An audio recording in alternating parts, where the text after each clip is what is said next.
604 Talk 107.3 FM, WBRP. Mornings with Brian Haldane off and running. Brian here with you. John LaBeouf producing, back in the saddle. Yeah. We are ready to rock and roll for a Friday show. You feeling better, man? I'm better. Okay. Feeling good. Are you ready to put in that solid one-day work week? Ready to knock out that day? Yes. Good, because we got a lot of ground to cover today. We're all over the map. Saints have themselves a new coach. We'll have some audio from the opening press conference a little bit later on. How did OJ get away with murder? We're going to talk with Michael Ayala later on this hour. We'll talk with folks from Lake Urgent Care this hour. We've got Mason Batts coming in from the mayor's office. Want to have bigger picture budget discussions in the wake of, well, not in the wake of, in the midst of what's going on with the library millages. We'll talk with Mason in the 7 o'clock hour. We got Josh Flegg. He is from the Louisiana Economic Development Department. We'll be talking about workforce development and AI. And Chez Ciccone is going to this one. You're going to want to be around for this one, okay? 8:15 this morning. Chez Ciccone. Yeah, he's one of the he's with Metal Fab guys, and they're out in Walker, and they were doing metal fabrication, and they've kind of moved over to where they're actually making they're in more manufacturing now, and they deal in steel and aluminum, and there's a lot of there's a lot of news about the recent steel and aluminum tariffs. So I wanted to talk to somebody who's in the business to say, how's business? How is this affecting you? Real world discussion. Not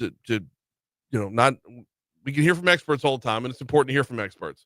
But boots on the ground, what's it like in the trenches?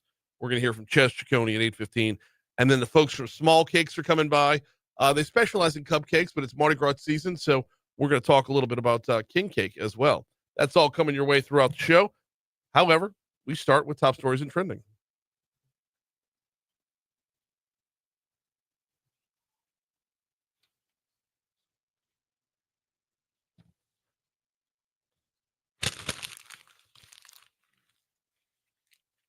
Number 5. Baker Mayor Darnell Waits has been appointed to the National League of Cities 2025 Small Cities Council. Mayor Waits was elected to a one-year term. He'll play a key role among a diverse group of local leaders to encourage collaboration, networking, and the development of resources and programs beneficial to communities that share demographics, size, or location that can be replicated across the country. Number 4. New York Governor Kathy Hochul rejected an extradition request from Louisiana of a New York doctor accused of supplying abortion-causing drugs to West Baton Rouge Parish to face criminal charges. Hochul issued a statement saying Louisiana's law changes has, quote, no bearing on the laws here in the state of New York, and she would, quote, not now, not ever, sign the extradition order. Number 3. As the city parish seeks a way to raise police salaries and maintain a balanced budget after losing tax revenue to the new city of St. George, the East Baton Rouge Parish Library said Thursday they're willing to tweak a tax renewal as long as the revenue it generates stays within its system. Number 2. Oh, wait. You hit number 3 again. Number 3. I can't. I'm going to have trouble getting past this. As long as the revenue it generates stays within the system. The revenue what generates? The library or the taxes? Because if you want to keep your late fees, keep your late fees. Like that. You don't generate revenue. You collect taxes. Huge difference there. All right, now number 2. Number 2. City of Central announced Thursday that it broke ground on the city's first ever city hall. The city said the new governmental building will anchor plans for Main Street 2030 vision, a long-term plan to bring economic and community-driven development to Central. The building's going to be on Sullivan Road next to the school board office. Number 1. Tomorrow is election day for a select few of us. Well, nope. Tomorrow is election day for a select few of y'all. I'm not in Senate District 14. If you are, you're going to the ballot tomorrow, or you've already put in your ballot. But Democrats Quentin Anthony Anderson, Carolyn Hill, and Larry Selders are running in Baton Rouge in District 14. Meanwhile, over in Lafayette, Republicans Brock Myers and Jesse Regan are competing for a separate Senate district. That race, by the way, has gotten kind of nasty. We have not given it its due. We might do a little post-mortem on it on Monday, but apparently Jesse Regan's running into all kinds of problems with stealing ULL's like font and logo for his signs. And then he just got called out by the governor for using his picture as if it were an endorsement when the governor said, I ain't endorse anybody. So Quick on the trigger there. You were, a little bit. Well, you've been waiting all week to get back in here. Polls open at 7 tomorrow. They will close 7 a.m. tomorrow. They will close at 8 p.m. By the way, just as an aside, if you're waiting until election day, if you've waited until election day to vote for tomorrow, go early. Go early because it's going to get nasty late. All right. What's trending, John? Hey, Robert F. Kennedy's nomination to serve as Secretary of Health and Human Services was narrowly confirmed by the Senate on Thursday. Yes, it was. Yeah. Yes, it was. It's finally starting to come together. We're seeing more appointees cross that finish line, get where they need to be. And now we just have to wait and see. What's this going to be like? Yep. Is this going to be about cleaning up our diets and making sure we have a more holistic approach to medicine, making sure we have a more holistic approach to health? Or is this going to be about vaccines are bad? Right. I'm hoping it's the former and not the latter. One would hope. Yep. So we're hoping for all the best here. Hey, Public Service Commissioner Devontae Lewis called Governor Landry an a-hole on social media Thursday. Yes, he did. Wow. I got to figure out when I want to go off on this because this is so stupid. Yeah. So here's how it broke down. Okay. Governor Landry tweeted major upgrade at the HHS Gov Secretary Department. Lots of work to be done and excited for Robert Kennedy Jr. to get started. Let's make America healthy again. And he's got pictures of the previous health secretary and the new health secretary, right? Right. Okay. Pretty innocuous, right? Yeah. Okay. Major upgrade, he says. So he likes the new guy is what he's saying. Lots of work to be done and excited to get started. That's what he said. Devontae Lewis comes out and says, this tweet shows that conservatism right now is only about cruelty and chaos. They will find a way to be cruel to someone just because they can. What a completely a-hole. He says the word a-hole you are at Jeff Landry. Well, first of all, it's complete, not completely. Complete is an adjective. Completely is an adverb. And I know as a Republican, I come from the party of stupid people. Allegedly. I mean, let's get our verbiage right. All right. That's the first part. The second part is there is nothing about that tweet that is cruel or chaotic. There's nothing about that. That tweet says, welcome aboard, Robert Kennedy. Let's get to work. I like where things are going. It's like, okay, if your wife walks in and says, do you like my new haircut? And you say, yes, I love your new haircut. Right. Is that the same as saying, I hate your old haircut? No, exactly. It's right. Not. Yeah. And I don't know why Devontae Lewis doesn't see it that way. And by the way, if you're on the left and you want to say, you got to see the bigger picture, he's talking about the whole conversation. No, he's not. The first two words are this tweet. Yeah, makes it pretty clear, right? Yeah. Leaves no room for guessing. Got the blood pressure up a little bit to start the morning? You know what? You know what's going to bring it down a little bit? What? A little bit of comedy. Okay. Saturday Night Live celebrates its 50th anniversary this weekend. I can't wait. So I think on Saturday, they're doing like the original episode, the first episode. Come on, yeah. And then on Sunday, it's like a whole 3-hour celebration. Oh, that's amazing. So, yeah, they got a lot to cover this weekend. I'm one of those rare few that does not dislike the current Saturday Night Live. Yeah. It's never going to be as good as it was when I was between 18 and 25. You know why? Right. Because you see the world differently then. Yeah. They didn't change. I did. That's a good way. That's a good way to look at it. The styles of comedy have changed as well. Oh, absolutely. So I'm looking. Look, I love Weekend Update with Colin Jost and Michael Che. Yeah. Okay. Dennis Miller. Growing up, Dennis Miller did Weekend Update. Right. He was my absolute hero. I absolutely love Dennis Miller. The smart comedy, the deep cut references. You basically like. If there were an internet when Dennis Miller was doing Weekend Update, it probably would have been funnier because I could Google all the things that I didn't get, right? He's got that reference level that's just above par, or way above par. With Michael Che and Colin Jost, it's different. One of the things they do that I absolutely love is right before Christmas, they'll write each other's jokes and get each other in trouble.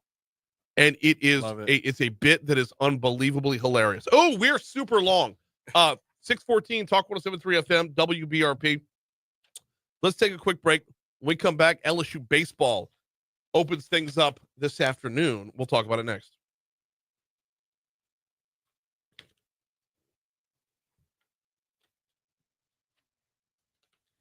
Yeah, I started watching the movie the other day. That Saturday Night Live movie based on the first night. It's just absolute chaos. 5 minutes into it, you're just like, wait, what happened? The movie? There's a movie based on the first night of Saturday Night Live. Oh yeah. Yeah, called Saturday Night, and absolute chaos. Which, as you would imagine, having that original cast the way they did, and of course, some things, of course, were exaggerated to the extreme, but maybe they weren't. You know, it's really good. Are we not on the air? What do you mean? We should be. Hit the external, please.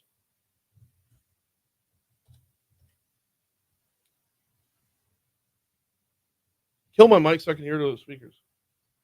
Huh.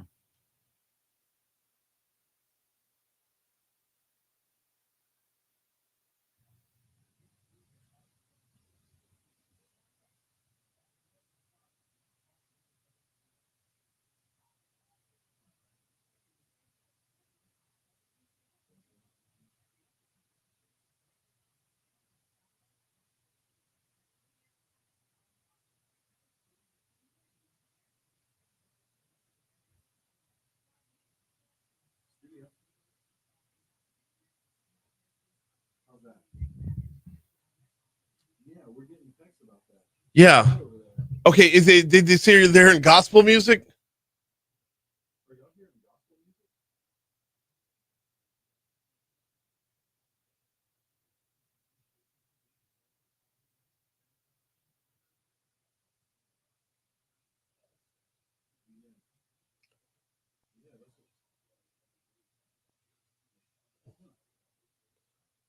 We're on it.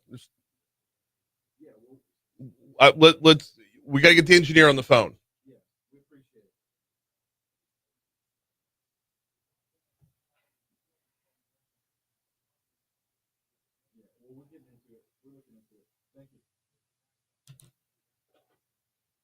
Okay, then that's confirmed. We're not on the air.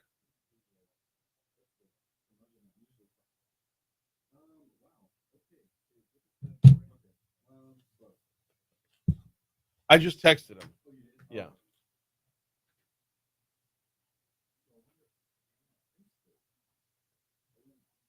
Yeah, I'm looking at me on Facebook right now. Yeah, I see us, but they can hear us, right? Oh, okay.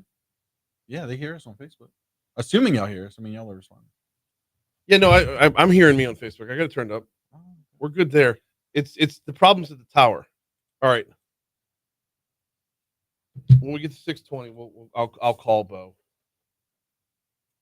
You got cut 18 here Do you have another cut or no? for the following segment. Just 18. Okay, just okay.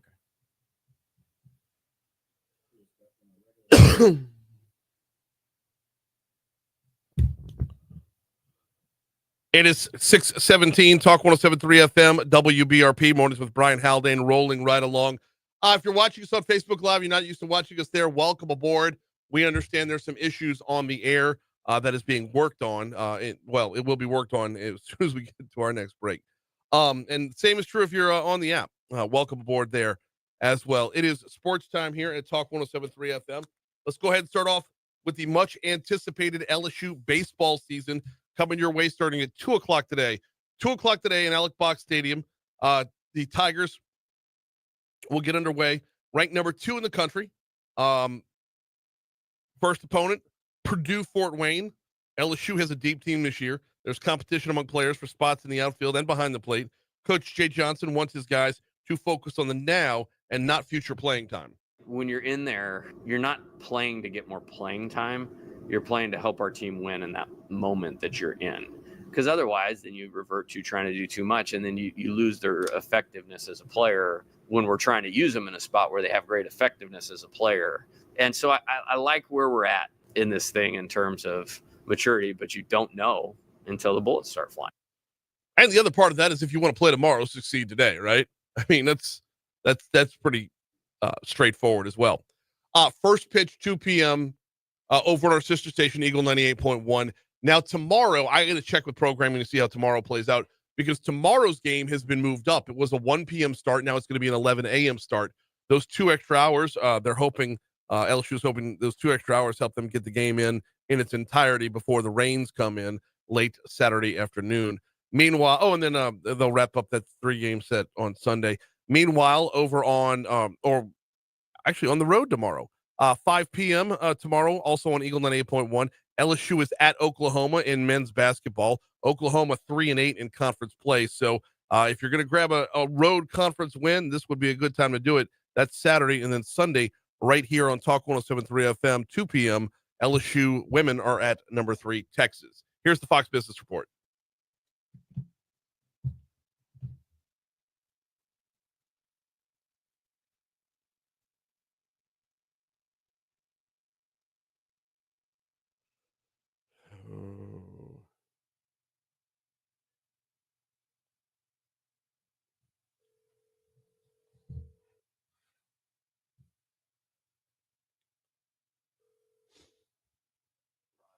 Hey, Bo, I'm sorry to wake you, man. Okay.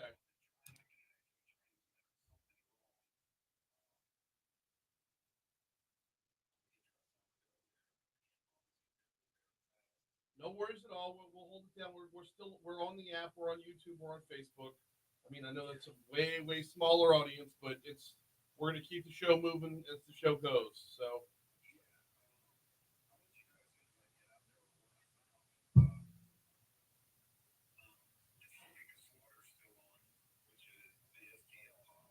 Yeah.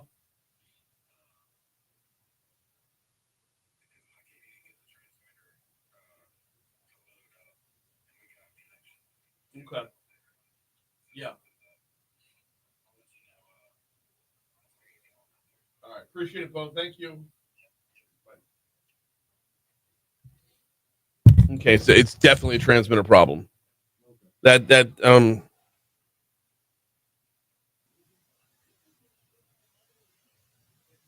Which absolutely sucks. But But yeah, at least it's nothing because there's nothing we can do about right. it. It's nothing we've done in here. It cuts in order for this upcoming segment. I don't think so. Okay. We'll see. Yeah. I don't even know how I'm going to approach it yet. Okay.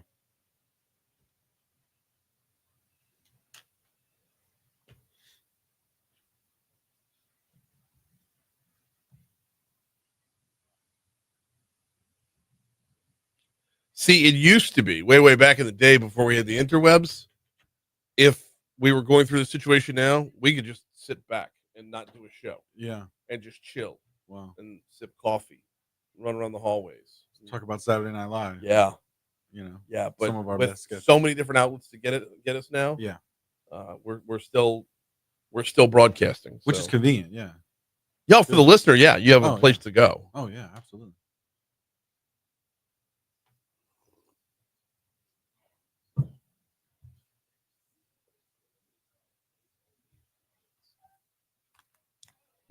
All right, heading back to the Shawbills Tire Traffic Center. Way heavier than normal delays on I-12 westbound coming in from Livingston Parish. In fact, not only are they heavier, but they start sooner. Your biggest chunk of delays are going to be in between Walker and Range Avenue, which means all the way through Jubin. It's in the red. It is stop and go. Now, after Denham Springs, it picks up great, and there's no more congestion all the way through the 10-12 merge. Speaking of the 10-12 merge, I-12 westbound coming in from I-10 westbound coming in from Ascension Parish is looking good. I-10 eastbound coming in from West Baton Rouge is looking good, and 110 is great in both directions. On our surface streets, there is only one accident to report. It's a hit and run that's off the roadway, and it's nowhere near a major thoroughfare. Marcia at Red Oak. That's your look at traffic from the Shawbills Tire Traffic Center.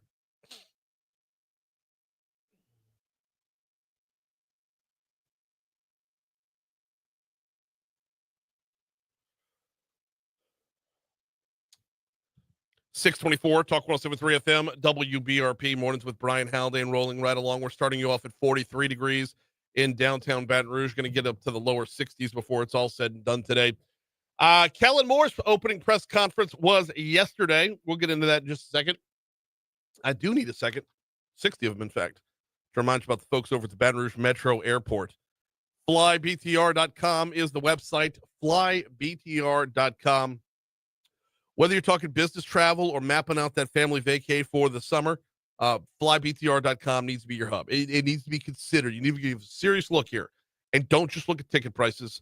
Look at the overall picture, okay? If you say, oh, we got a layover and I don't have a direct flight to such and such. Okay, how long's that layover? Is it an hour? Because that's the same amount of time as it takes to drive to New Orleans. Oh, and by the way, you got to have another drive back to Baton Rouge. That's another hour. Now look at the parking situation here. I mean, you could Uber to BTR. New Orleans, you're talking about serious parking costs. It is more cost effective flying out of our own backyard, not to mention the fact that the service level and the facilities we have are top notch. And on top of that, you're supporting your local economy. FlyBTR.com.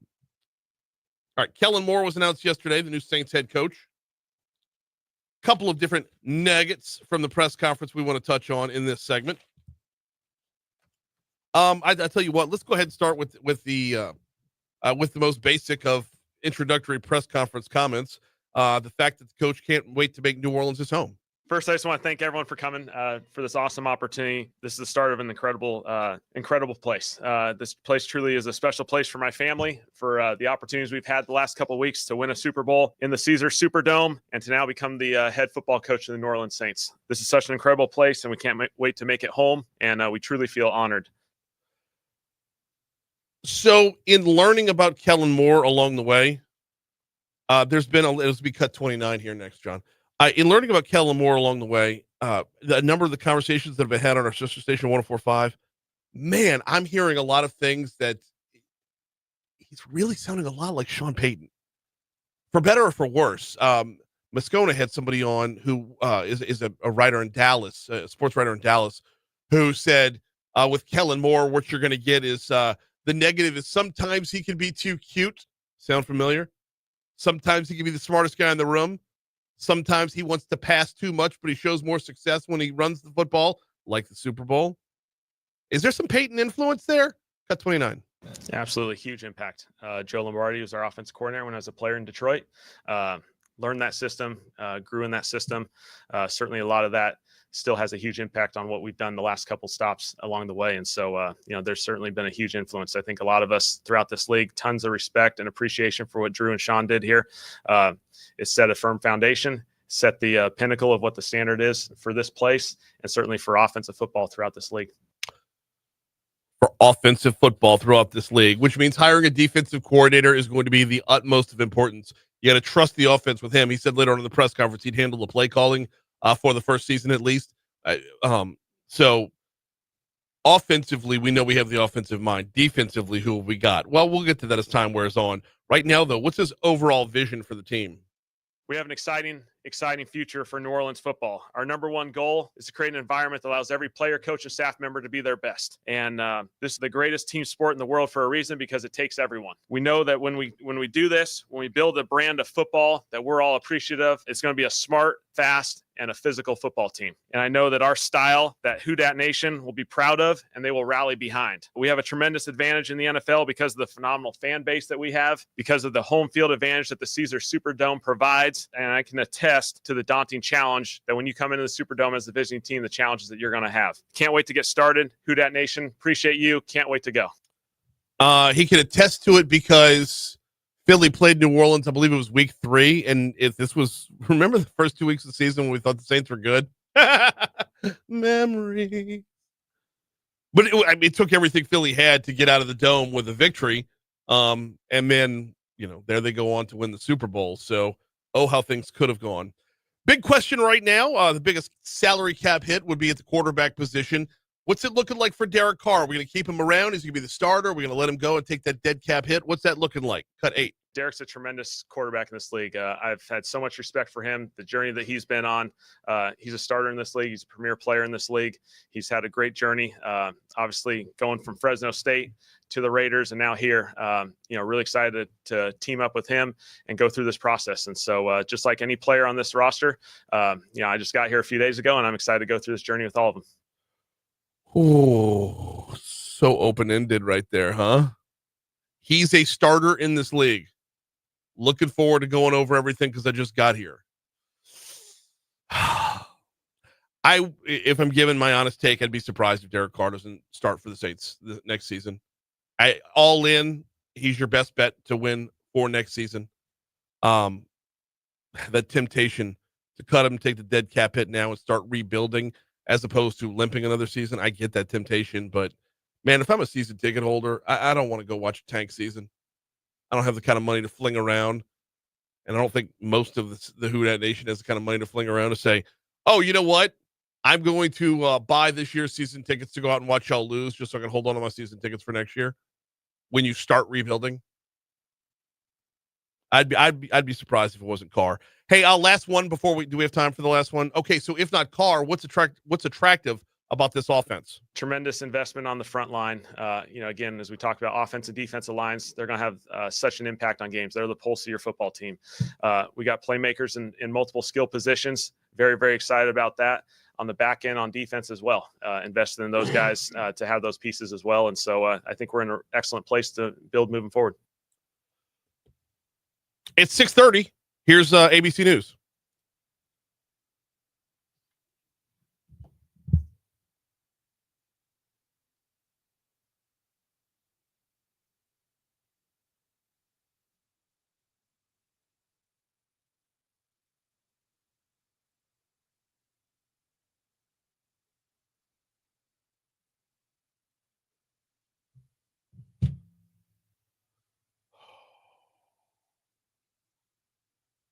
All right. So if you're watching us on Facebook Live and you're usually listening on the air, welcome aboard. We greatly appreciate you being here. This next segment is a pre-recorded interview. So once we get into it, we'll kill this microphone and let you listen to Michael Ayala from Court TV.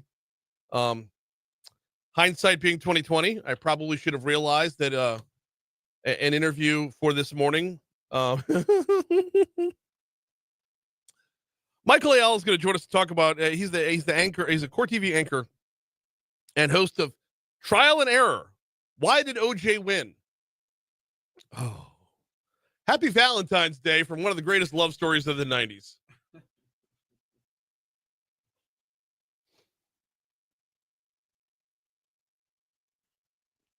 Yeah, that was not a lot of forethought on my end,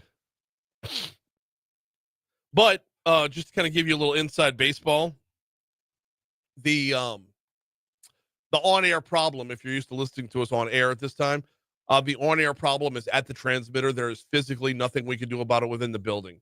The signal's going out to the STL. The STL's bumping it over. Like everything else is working. And to go even further into the weeds, our chief engineer couldn't remote into the transmitter. So, yeah, that's bad. Bad. So in the meantime, I guess just enjoy the gospel music. Yeah. Yeah. Fascinating. You know what I might do while we're playing the Michael Ayala interview? I might run downstairs and get in my car and see what it's actually. Nah, I don't care. Who cares? And well, it's not going to make a difference for our performances to.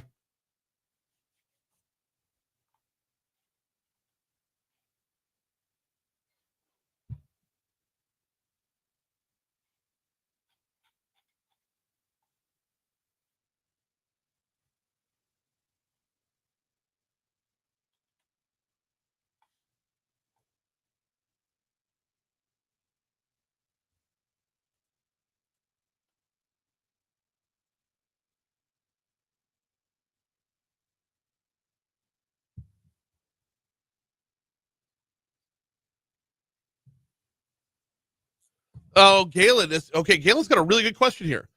If the transmitter's down, how is gospel music being broadcast? It's not being broadcast from us. It is coming from a different station, and when we don't have our signal going out, a different signal can be heard here. Now, honestly, I thought that different signal was a hip hop station that wasn't too far away. But apparently I'm wrong about that. So let's see what station you're hearing out there. WFCG 107.3, The Gospel from Franklinton, Louisiana. Okay. All right. Wow. John Weibel country. Brandon Taylor country. Jesus is Lord over Franklinton. There's there's a big sign in front of Franklinton. When you enter the city, there's a big sign that says Jesus is Lord over Franklinton. Man, that's what's up. And their high school's named the Damons. I didn't do it. They're just confirming, hey, despite what our team's on, Jesus is still Lord over this. Byron had a better answer than me. I gave the answer that when our signal's not going out, their signal could creep in. Byron just says divine intervention. That's it. I like it. I'll take it. That's it, man. Troy says, perhaps I can consider broadcasting the show out of the window, exhaust fan in the studio. Well, first of all, we don't have an exhaust fan. Sometimes we have a box fan, but I can't do the window thing. I'm not Condon. I think Condon could pull that off, not me. What, the the box fan out Just the window? no, just shouting. Oh, yeah. He doesn't need a microphone. Oh, no,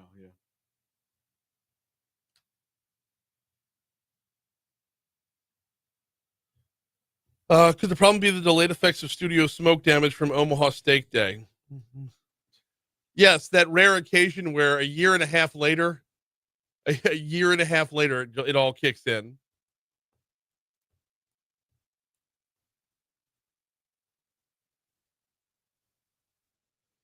Yep. My apologies, everybody. I'm sorry. The problem is at the transmitter, which if you wanted to go meet our chief engineer out at the transmitter site, take Sherwood north of Choctaw. He's got to get from Prairieville over there. So it's going to be a minute. Yeah.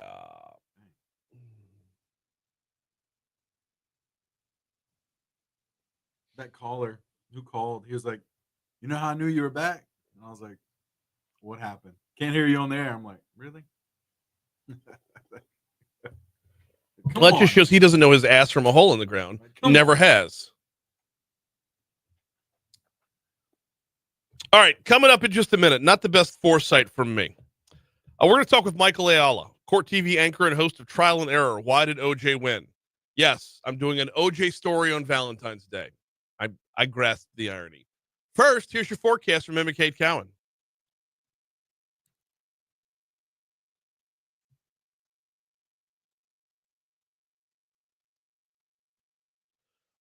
You're going to need some 3-in-1 oil and some gauze pads, and I'm going to need about 10 quarts of antifreeze, preferably Prestone. No, Keith. Make that Quaker State. Come on, guys. It's simple. Or maybe you need a refresher course. It's all ball bearings these days. Admit it, Keith. Did you think I knew where that was going? One of my favorite references.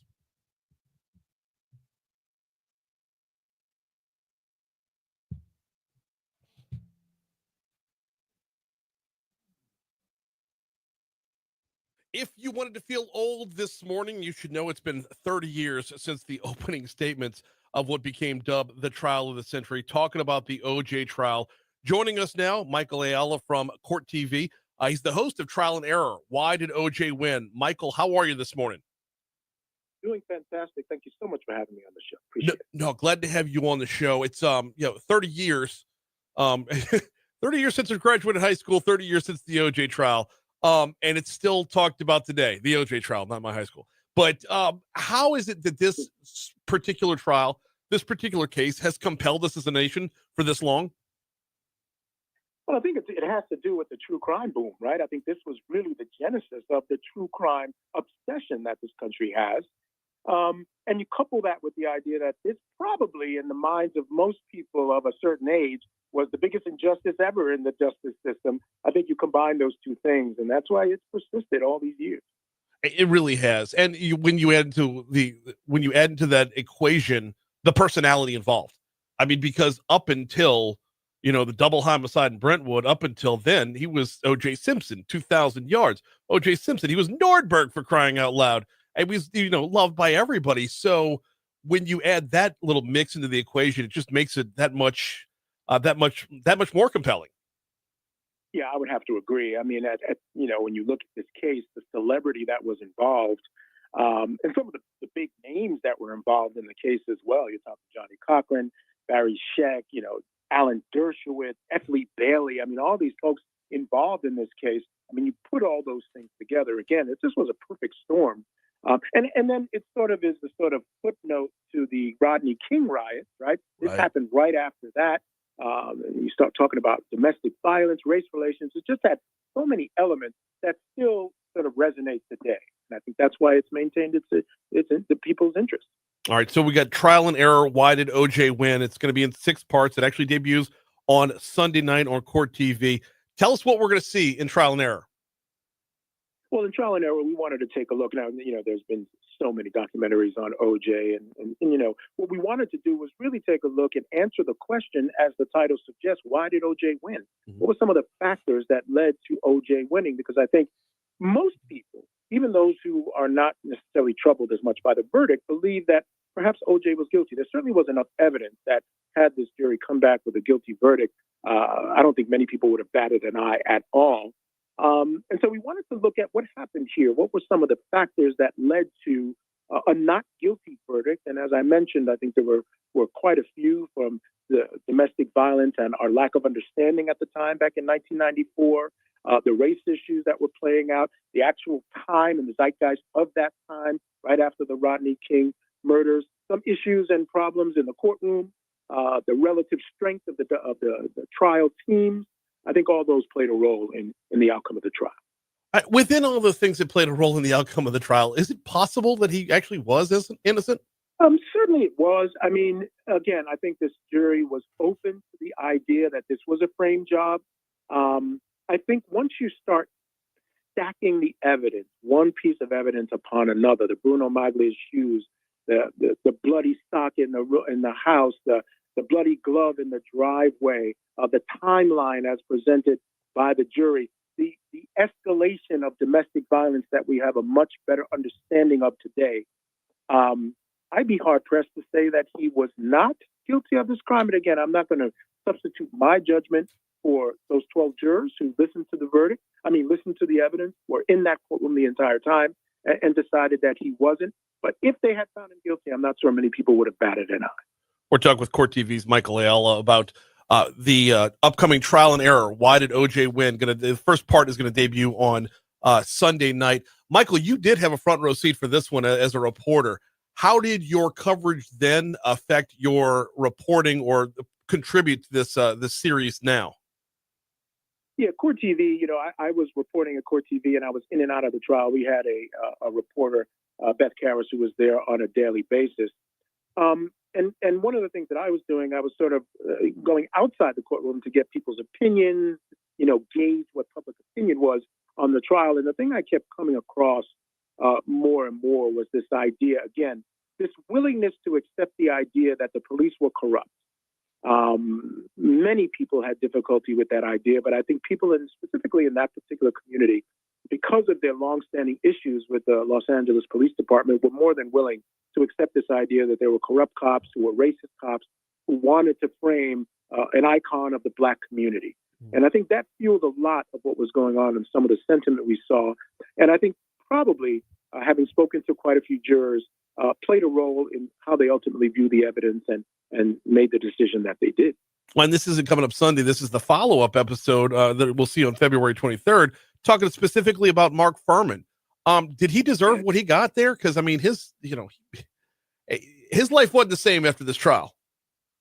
No, he took the beating for sure. And, I'm not going to opine on whether he deserved what he got or not. I can tell you this. I mean, I've met Mark Furman. He seems like a nice enough gentleman. I know many people who are very close to him who say that is not the person that Mark Furman is. But his words were on tape. And at the time, you just can't go around saying those types of things in the position that you're in. You have to be aware, have total awareness of where you are, who you are, the job that you have, what you've been entrusted with when you're given a badge. And I think, that misstep, to be honest with you, if I had to point to one factor above all else, there were many factors. It was the race issue that I think won this case for the defense, how it was used and manipulated by the defense team. And rightly so. I mean, you have to zealously represent your client. I think that was probably the main reason that this jury came to the conclusion that it did. We got just a minute left with Michael Ayala from Court TV talking about Trial and Error. Why did OJ win? Michael, how much are we going to learn that's new, and how much is just a new look or a new take on things that we've already learned? Well, I think we got an opportunity to speak to a gentleman who was one of the few people, if not the only person, who was not only in the courtroom for the entire trial, but also all the preliminary hearings and everything. He represented the black press out there. And we get a perspective from him as to how he felt about the evidence, what he saw. And he is a firm believer that the not guilty verdict was the right one in the case. So getting his perspective, I think, is one of the really interesting things that we added to this particular storytelling this time around. Some inside information as to how the prosecution approached the case as well. So we get perspectives from both sides that we haven't heard before. So I think it's well worth a watch. We're really proud of the work that we've done on this one. It's coming up Sunday night, or starting Sunday night. It'll be in 6 parts, so you'll see it every Sunday. This Sunday through the end of March. He is Michael Ayala with Court TV. It's called Trial and Error. Why did OJ win? We appreciate a couple minutes this morning. Thank you. My pleasure. Thank you so much for having me. It's coming up on 646 to Talk 107.3 FM, WBRP. Yeah, not the best planning on my part to put O.J. Simpson on Valentine's Day, but, you know, look, when the content comes in, you got to roll with it. That's just the way that is. We got a break coming up. When we get back from that break, we're going to hopefully speak with the folks over at Lake Urgent Care. Looking forward to this. This is a great new partnership. We're week 5 or 6, I believe, with having the folks from Lake Urgent Care stop by on Friday mornings, just for a quick little hit on, a little bit about not necessarily what they do, but your health overall when it comes to everything from the common cold to the flu shot to you name it. So Lake Urgent Care coming up in just a little bit. Also on the show this morning, don't forget we got Mason Batts coming in from the mayor's office. Let's have a little conversation about the budget itself and the library millage that is right now nowhere. We don't know where that's headed for the fall. Is it going to go back to the libraries? Is there going to be this? Is it going to be undedicated, or will we continue to struggle with our overall budget as a lot of cuts need to come our way? Right now, we're coming up on 647 at Talk 107.3 FM. Quick break. We're back next.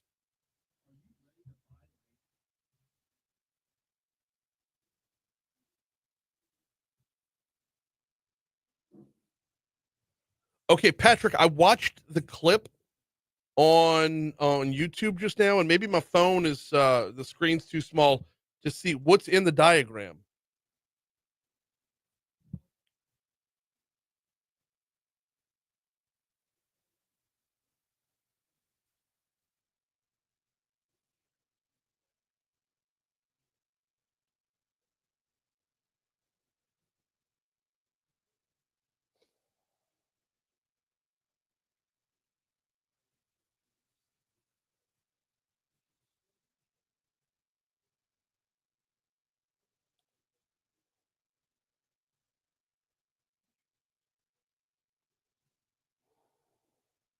Google's no help on this either.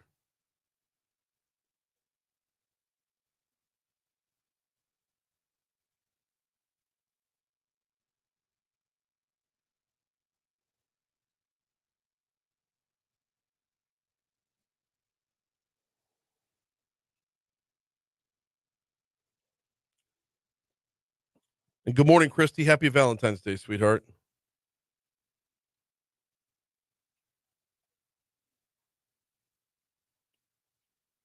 And shout out to Chandler listening in from North Carolina, if he's still there.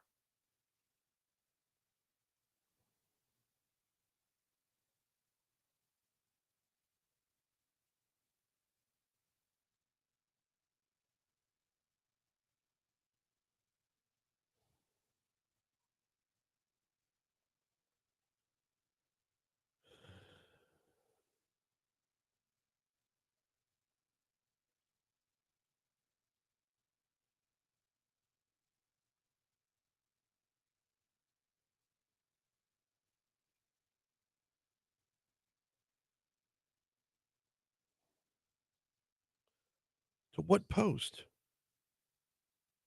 Nope, don't need her. I need the post.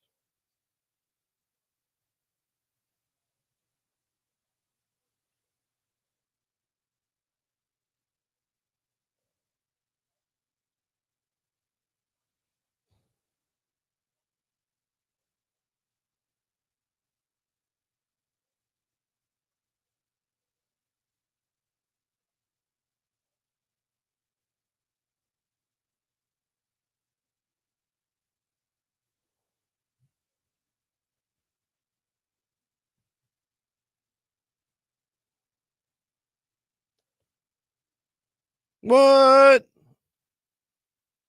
Come on, boss.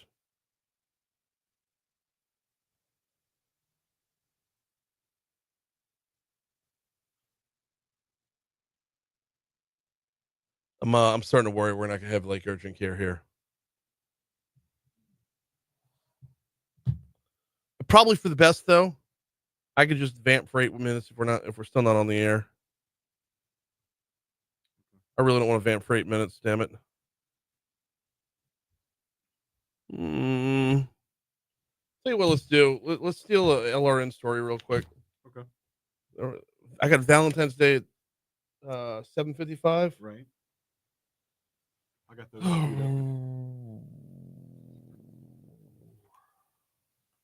Oh, there we go. Studio.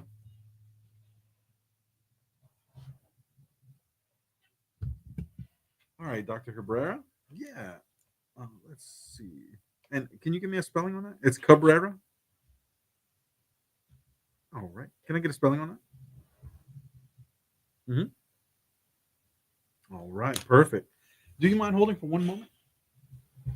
Thank you. Is it Cabrera? Yes. Okay. Dr. Cabrera? Hey, this is Brian. We're going to be up on the air in just a minute. I never got the email on what we're talking about this morning. Can you give me a couple of bullet points? No, it happens.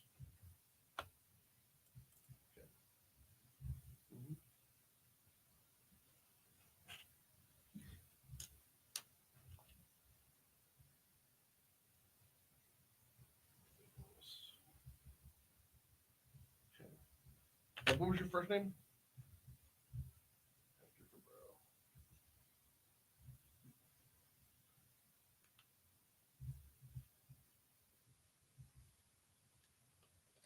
Oh, okay. What is that?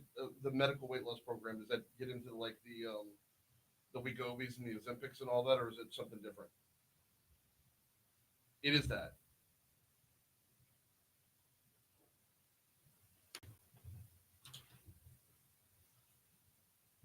Perfect. Coming back in just a second. Here we go.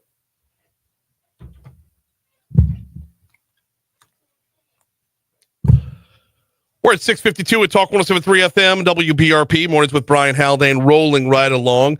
Happy to welcome back to the show, as we do every Friday. I'm loving this partnership so far, as the folks from Lake Urgent Care have been visiting every Friday to talk about health. This week, got a great conversation coming your way, as it is Valentine's Day, so let's talk about the heart, and welcome Dr. Hector Cabrera to the show. Doc, how are you, sir? Good morning. Doing very well today. Glad to have you on this morning, and couldn't be a more appropriate topic. Let's talk about Heart Health Month. Let's talk about what we're doing to take care of ourselves, or more importantly, what we're not doing. Absolutely. It's that old adage: look well, live well, feel well, and be well. Mm-hmm. It's never more important than when we're talking about the heart. Heart disease is the leading cause of death in this country. And unfortunately, here in Louisiana, obesity is a big risk factor for that heart disease. And so there's a lot we can do to get our hearts healthier. Okay, like what? What are a few of the things we can do to get our hearts healthier? You know, many people kind of focus on weight loss for appearance, but its biggest impact is on our overall health. Reducing weight helps reduce the risk of developing those cardiovascular risk factors that are so important, like your high blood pressure, your cholesterol levels, your risk for developing diabetes. Reducing those risk factors will help keep your heart healthy. And the good news is that even a small amount of weight loss can have a significant positive effect on your health by reducing those risk factors. When you go into reducing those risk factors, and yeah, the weight loss is a big part of it. When you go into reducing those risk factors, what kind of, I don't want to say, it's like the opposite of diminishing returns, right? The more you put in, the more you get out. There's no drop off on that front. So when folks look at approaching weight loss, I don't want to put it in these terms, but how heavy should they go? You know, it's what we've learned is that it's not just an input output. It's not a simple scale. as input output. It's much more complex problem. Mhm. That's why it's very useful to have a comprehensive sort of medical approach, the multi-prong approach that'll lead to long-term success. And really, that's what we're interested in, is long-term success. Use of medications like we have in our weight loss program at Lake Urgent Care, it's a useful tool that helps suppress the appetite and make weight loss more effective. But it also has to include other factors like physical activity, like eating a healthier diet. Yeah. You have to have that multi-pronged approach in order to have the long-term success that we desire. You use the term weight loss a good half dozen times before using the word diet. And I think that's an important distinction right there, Dr. Cabrera, because a diet you can knock a couple pounds off. I mean, or you can knock a couple pounds off. When it comes to overall weight loss, lifestyle changes, long-term lifestyle changes are where it's at. That's it. That's how our thinking has changed.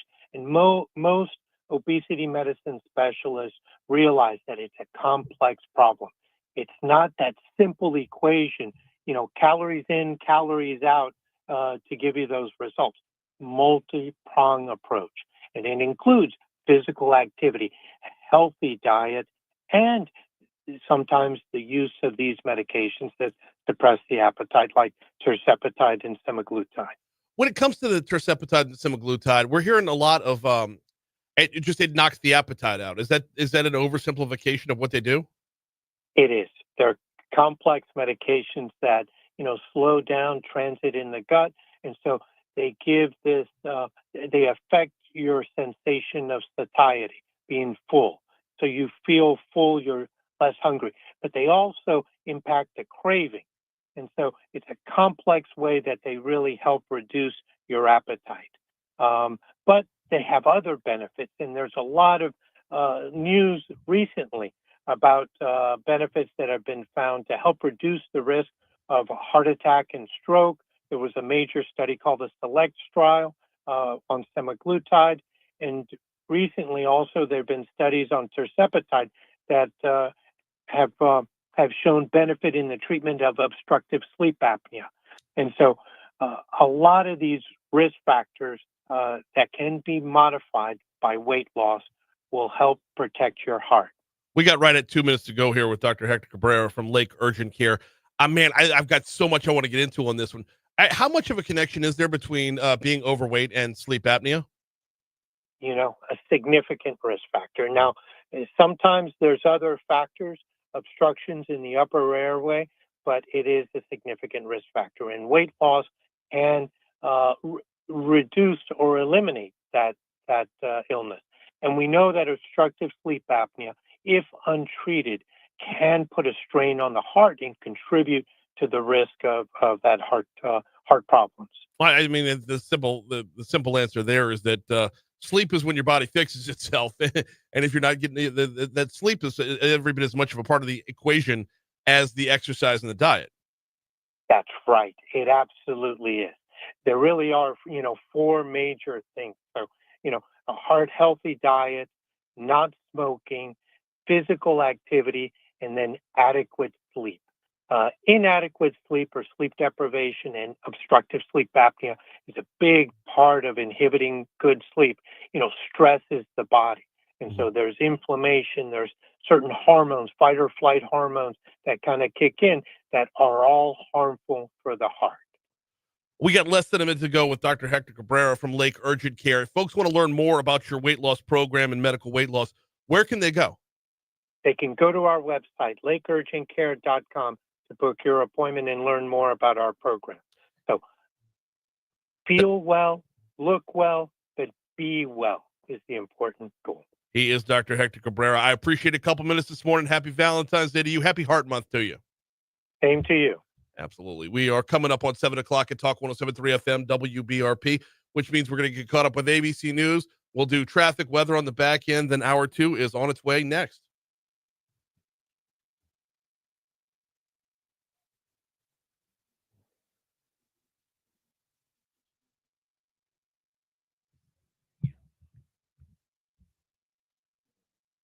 All right.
I think, you know what's reassuring is the number of text messages and DMs I'm getting right now. And we're not on the air. Yeah.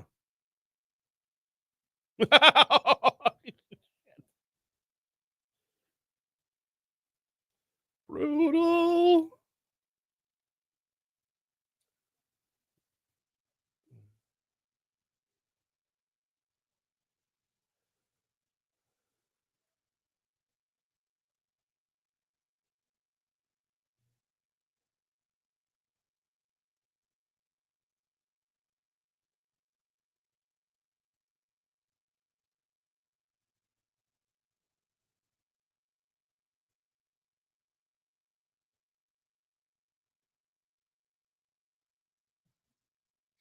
Oh man, so good.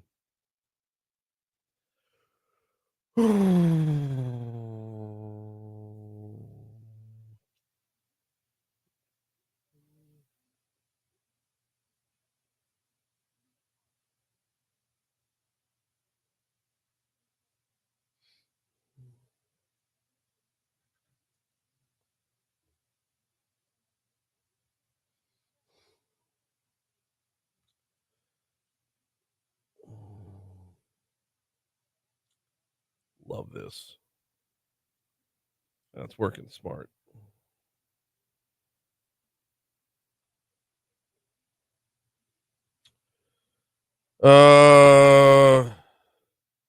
Nick says I have to listen to Jabo this morning. FM not working. You're already here, Nick. Stay.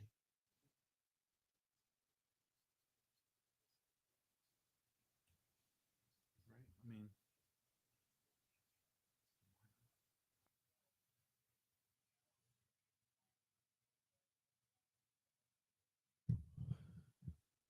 Patrick says I should be cursing like crazy. Yeah, I mean, when shit's getting sideways, I probably should be.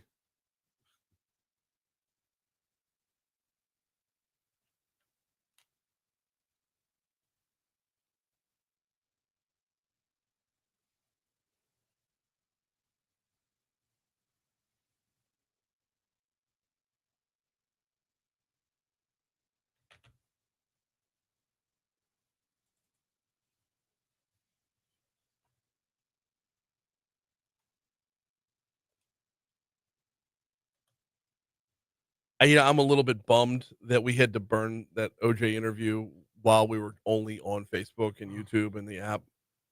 yeah. Look, the reaction we're getting from inside the chat is awesome. So yeah. Oh, so just for those of you who have found us, and thank you for doing so. For those of you who have found us over on Facebook Live or YouTube or on our app, well, actually, we're not on the app right now. The weather forecast is on the app right now. But for those of you who have found us, welcome aboard. I'm going to go ahead and explain once we have the app people back in. I will explain everything from its start.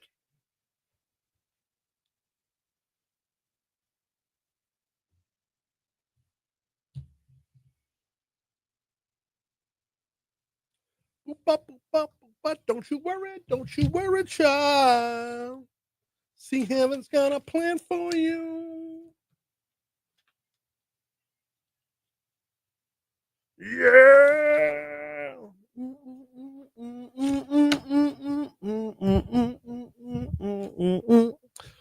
705 Talk 1073 FM WBRP mornings with Brian Haldane rolling right along. We are starting off your second hour the same way we did the first. And I mean that in two different ways. Number one, I mean we're starting off our second hour at 44 degrees in downtown Baton Rouge. Number two, we're starting off the hour not on the air.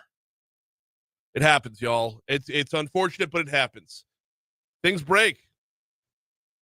And something's going wrong in our transmitter. I assure you, our chief engineer, Bo, is already on the case and working on it. So if you're watching us on Facebook Live, YouTube, or on the listening on the app, welcome aboard. Glad to have you. I can't tell you how much I appreciate you finding us. We are available in multiple areas. I wonder if our HD signal's up right now at 100.7-2.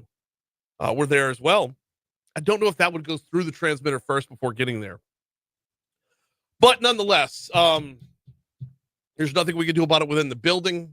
We troubleshot everything, and it has been narrowed down to the transmitter. So Stick around. Look, you might enjoy the Facebook experience. There's so much feedback going on over there throughout the show. We're very interactive on Facebook Live with the comment section. So welcome aboard. Glad to have you on. If you have the app and you're about to hop in your car, just plug it into the auxiliary there, the aux, as the kids call it. Plug us in. Take us with you. You got us crystal clear throughout the morning while we're down on the air. All right, busy hour this hour. We got Mason Batts from the mayor's office coming in our next segment. Josh Flegg from Louisiana's Department of Economic Development at 7:35. Right now, though, top stories and trending. Let's get it.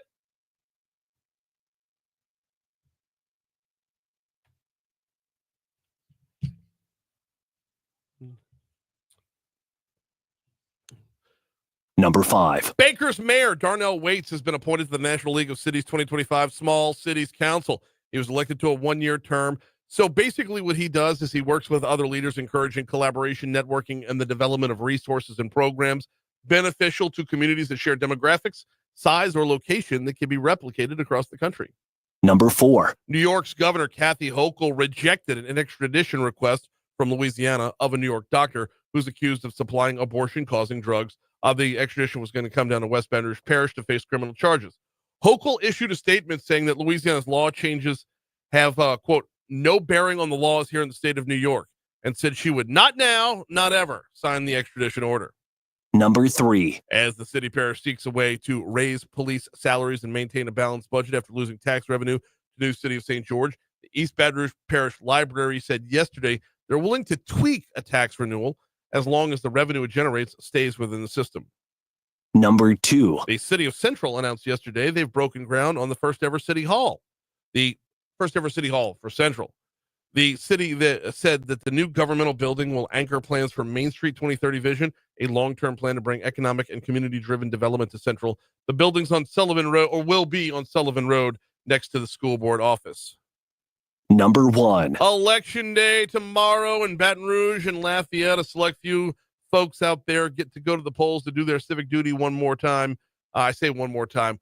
We're going to have a slew of elections this year, y'all. There's another one coming up March 29th. If I'm not mistaken, there's one in May, and that's going to walk us all the way up to what's coming in the fall. Now, as for tomorrow, what's going down in Louisiana? Well, in State Senate District 14, you got a three-way battle between Quentin Anthony Anderson, Carolyn Hill, and Larry Selders. That's District 14, okay? Most of us aren't in that district, but it's on the ballot. Now, over in Lafayette, there's an absolute battle royale between Brock Myers and Jesse Regan for a state Senate seat over there. And this one has gotten nasty. I know that Regan's been called out for stealing the font and style of UL Lafayette. I don't know if he's full on stolen their logo, but the font and style. So if you look at a Jesse Regan campaign sign, it looks like you're looking at a UL Lafayette sign. He also has commandeered the image or virtual likeness, the NIL, if you will, of Jeff Landry. And Jeff Landry had to shout out, clap back the other day saying, no, I never gave permission for this, and I never endorsed anybody, so stop making it look like I did.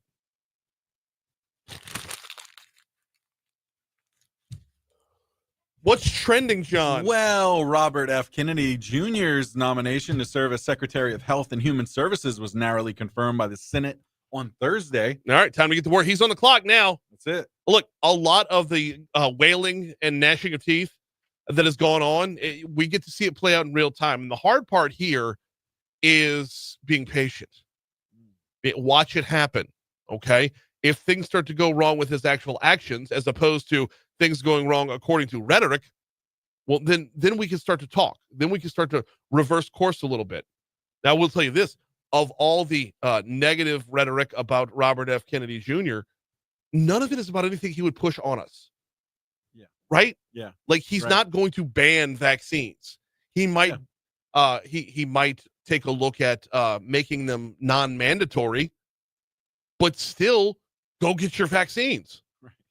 It's not like you're going to have to meet somebody behind a Circle K, be like, man, you got that vaccine? That's not where we're headed. And the bigger portion of this is about the overall healthier diet. We talked with late urgent care in our last segment. Absolutely. Let's stop putting more processed foods in our bellies. Let's stop eating things that contain the same ingredients as Crocs. Oof. Yeah. Remember that story? Well, Yeah. that was a half dozen years ago or so, Right. when Subway was accused, Yes. or Subway was shown to have some of the same ingredients as their bread Yeah. as are in Crocs. Ooh. Yeah. Tasty. Yeah. Hey, Public Service Commissioner Devontae Lewis called Governor Landry an a-hole on social media Thursday. You know what?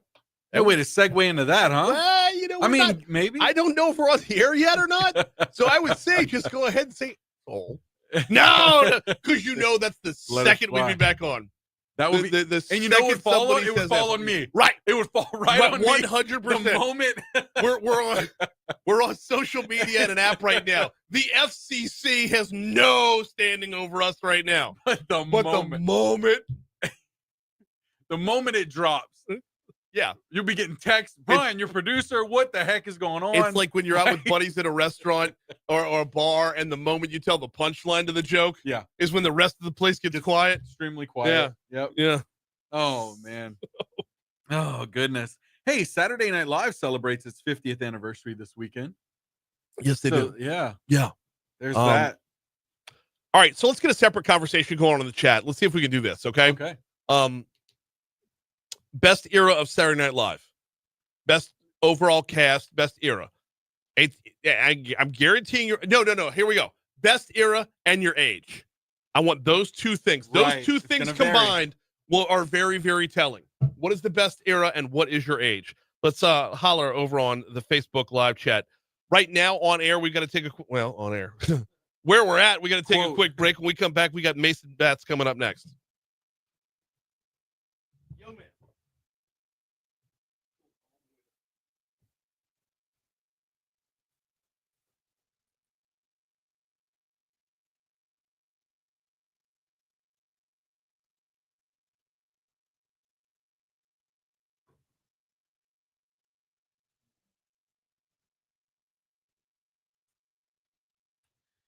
All right. Let's see.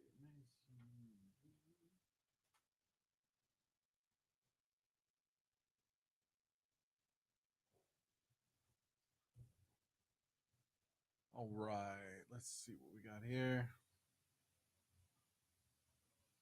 Teresa, Facebook is better, right? I mean, you guys are more engaged. First of all, I just want to say it's great to be back.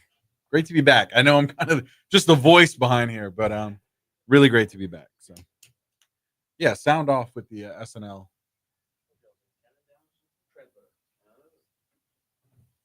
Oh, okay. I was wondering why I couldn't get you this morning. Yep. You were getting gospel music out of Franklinton, Louisiana. Yeah. Oh. What is your official title now? Executive Director. Executive Director? Okay.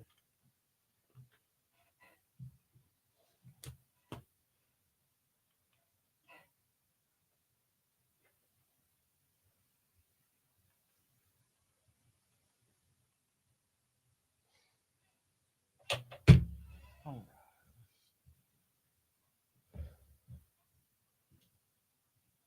I've been trying to come up with the proper comparison, the proper metaphor for what we're going through in Baton Rouge right now. And I can't do it because I believe there's victory on the end of this. But I keep wanting to say, like, if after the captain of the Titanic hit the iceberg, he handed it off to somebody else and said, here, you take the wheel. That's the situation Sid Edwards is in right now. Yeah, it's a pretty good example. Okay.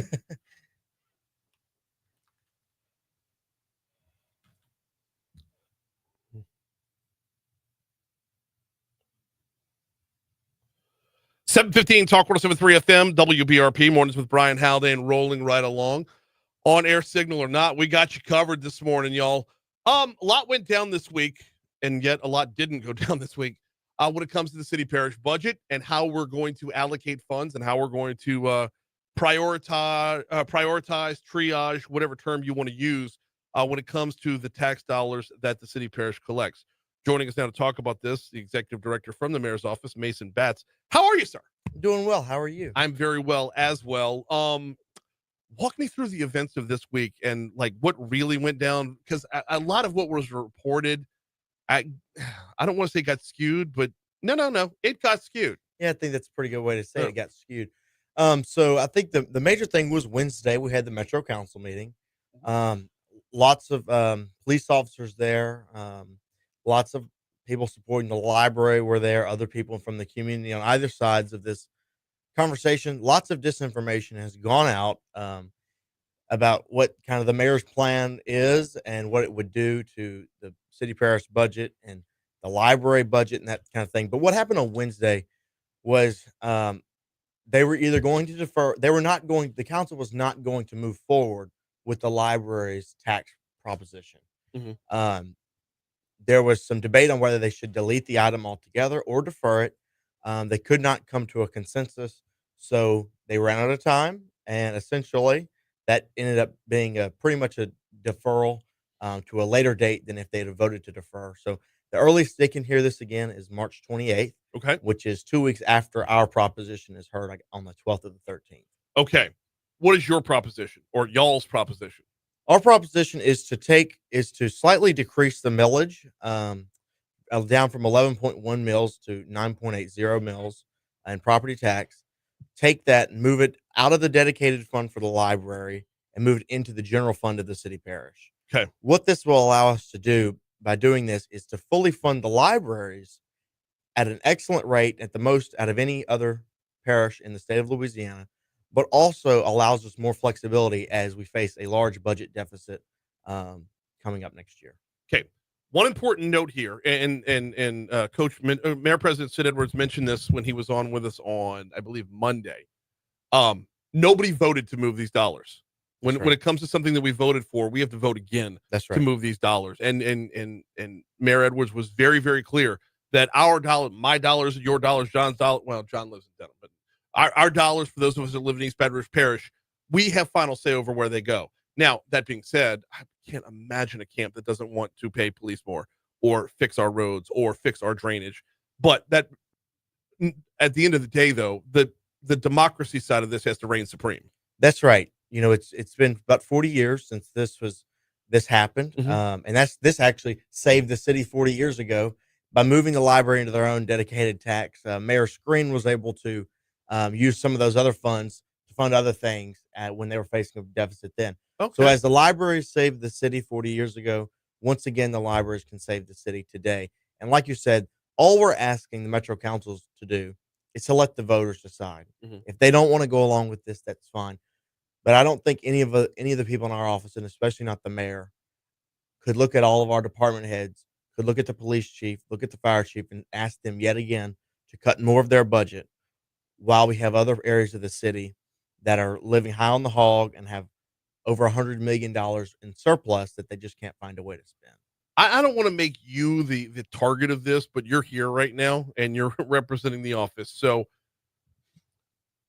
how do we get ourselves into a situation where BRPD, who takes care of police within the city limits, is funded by people who live outside the city limits? We're in this situation right now because St. George became St. George, right? That's how we got here. How did we get to the point of where the folks in St. George were picking up our tab for those who live inside the city limits? Well,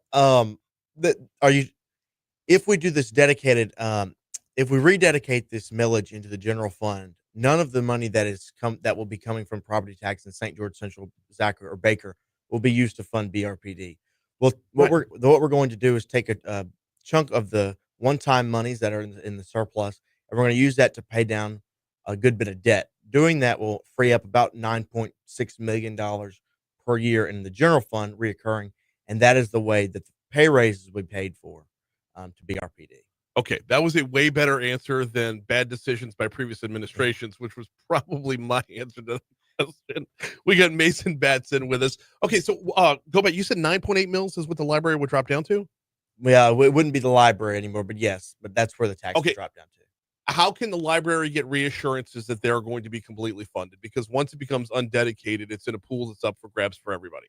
That's true. So we've had many conversations with the library board, and look, and there are other plans that are also on the table. Different people are negotiating. There's 30 days until our thing comes up for a vote, so there's room for that to be changed. But I have personally assured the library, the mayor has personally assured the library, the council has personally assured the library that they will be taken care of. And if there was a situation where let's say Mayor Edwards was no longer the mayor and someone came in who did not want to fund the libraries, the council would then have the ability to also fund the libraries. And the library can always come back if they needed to and ask for a dedicated millage, down the road, if it got to a very bad spot. We got Mason Batson with us from the mayor's office talking about the library millage and where it might head. So we're at 11.1, 11.2 right now. The drop down would be to 9.8, which means that if I'm doing my math correctly, we would have 1.3 mils back in our pockets. That's right. Don't know that I've seen that recently. In over 20 years, you haven't. Unbelievable. All right. There's a number of other pieces of this discussion as well. One of them is, and I asked this to Charlie Davis the other day, why is the library getting hit? Why aren't other entities under the spotlight? Well, the reason the library was, I guess, target number one, if it's not a good example, but I mean, it's not a good thing to say target number one, but that is the way I'll say it, is number one, they have the most money in their surplus, meaning they consistently find a way to not be able to spend all their money. That was the first thing. We're spending way more on libraries than anyone else. Yeah. I mean, Dallas, Texas spends $43 million a year on libraries. East Baton Rouge Parish, $62 million a year. There's a split there. Nashville, Tennessee, wait. Say that again for Dallas, Texas. Dallas, Texas spends $43 million a year on libraries. Nashville, $38 million a year. East Baton Rouge, $62 million a year. 222% higher than the national average. Wow. That's why we think the library can live they can live very well, but within their means. Yeah. Well, I mean, when you make that stark of a comparison, when you make those direct comparisons to cities that are larger than Baton Rouge, it does get very much it's eye opening. We're talking with Mason Batts for a couple more minutes here about not just the library but the overall budget. Let's move to that. So since the library was the biggest, I don't want to say red flag, but the biggest alarm to go off as far as the dollars that are available, the dollars that are potentially available, who else could possibly be under the microscope here? Well, we're not looking at anyone else under the microscope right now. I will say there are some other Metro Council members who are possibly looking at other things that maybe take a little bit from here, a little bit from here, a little bit from here. So that's an option. There's some legality issues possibly with that. They're going to work through that, and they may bring us a plan. The library may bring us a plan. Look, we're going to work together on this for the next 30 days and try to come to a solution that works for everybody, but also saves the city of Baton Rouge, because that's number one importance, is saving the city of Baton Rouge in our minds. So I'm actually glad you put it in that light, because one of the things that I've been battling with here is looking for the comparison, looking for how in order to tell the story, I want a similar relatable story. And the situation, who Edward Smith is? Yeah. British naval officer. Yeah. Sid Edwards right now was just handed the wheel of the Titanic after it hit the iceberg from Edward Smith. Like, Edward Smith hit the iceberg and said, "Here, Sid, take it over." I mean, how does he get us to harbor? Well, we're going to do what we have to do to get us to harbor. Mm-hmm. That could be a variety of things. I mean, the truth of the matter is, we are, as much as nobody wants to really say it, we are facing massive budget cuts at the end of this year. Yeah. The RPD was cut $9 million last year, and we've cut all of the fat has been cut. The only thing now is bone, and we're a skeleton operation. And I mean, in the mayor's office, our own budget would be cut, and hard decisions we had to make about personnel and who can stay. And that's just the reality of what would happen. So we're trying to avoid that, but that is what's coming if we don't do something very soon. If you rewind the clock back to when Kip Holden was in office, there was that whole next great American city, and we voted on a lot of things that we wanted while ignoring the things that we needed. And I mean, it was happy fun times under Kip Holden.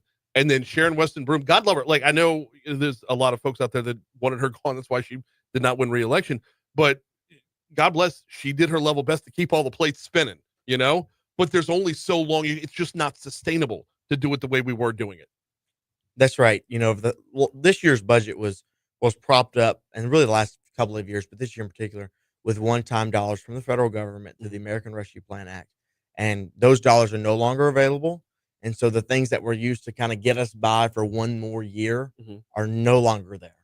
And I think that's very important. It's Councilman Gode said it in the council meeting 20 years ago. Baton Rouge decided that we were going to have really good parks, and 40 years ago, Baton Rouge decided we were going to have really good libraries. And today, we have the best parks and we have the best libraries, And a really good chance of getting shot at either one of them.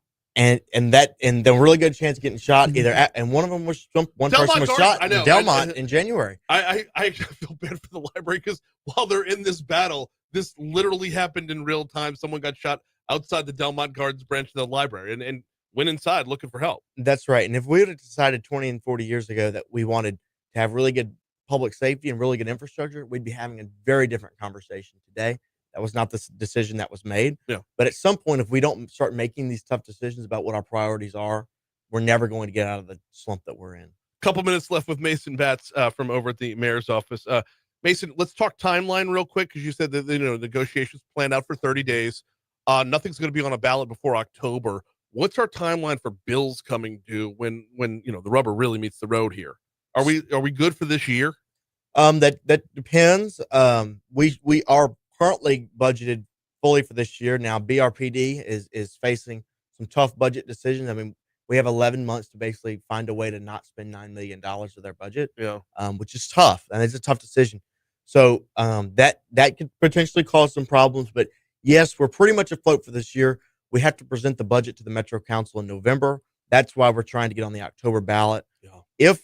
If a plan, or let's just say it's this plan that was currently being proposed at 9.80 mils from the mayor's office, does go through the Metro Council's put on the budget, what we're going to do is put two separate budgets together. We're going to let the people decide, obviously. If the people choose to not go with our plan, then we'll have to present budget option number 2, which is, not a very good option in our opinion. But if they do, we'll have budget option number 1 that will involve, we'll be able to keep the ship afloat and keep the libraries very well afloat, have them be the best funded out of any parish in Louisiana, and even double what New Orleans spends on libraries. So there's another part of this equation as well, and that's growing the pool of dollars. How does Baton Rouge maintain its sales pitch on the economic development front while going through all these battles? I mean, we do still have a lot to offer. We have a lot to offer here in Baton Rouge. And that's one of the things that's the most concerning is we have all of these assets, all of these resources, and we're facing these tough decisions. But I think we have a lot to offer in terms of economic development. And I think from the mayor's perspective and from the perspective of the people in our office, we're going to do what it takes to get through this, no matter what. He said, the mayor said, he's a coach. He has plan A. He'll go to plan B if we have to. We may not know for completely what plan B is right now, but I think we have a pretty good shot at plan A or a version of plan A/B that may work. Like I said, 30 days for a resolution to come to this before the next Metro Council meeting where a vote can be had. We got 1 minute left with Mason Batts before we have to hit news here at the bottom of the hour. Optics are everything right now. How do you win the PR war? Well, the library is very strong in PR. One of the library board members said that told me that we took the biggest shot at the biggest one with the most volume, and that's true. But during tough times, you got to make tough decisions. And we thought that we can give the people the biggest tax cut they've ever gotten in 20 years.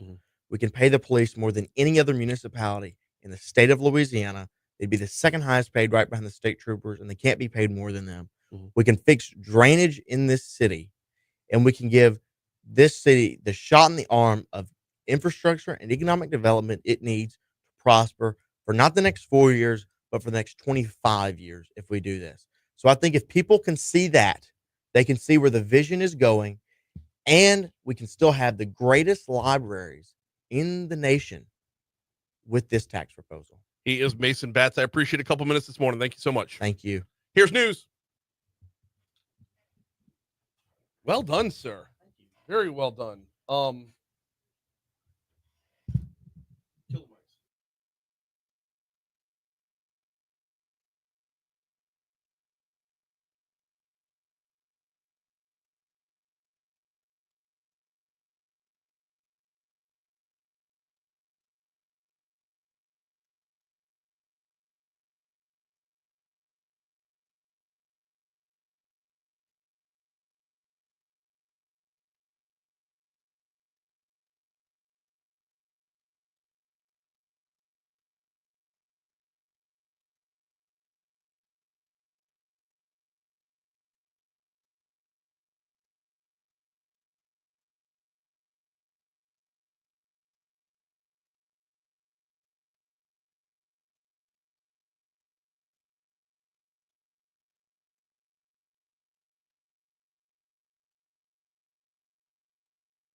Whoop, don't need those right now. I need to talk to Facebook right now.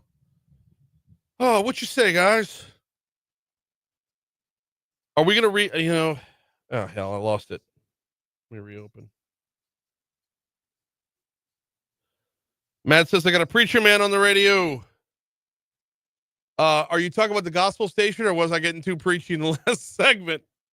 Probably talking about the.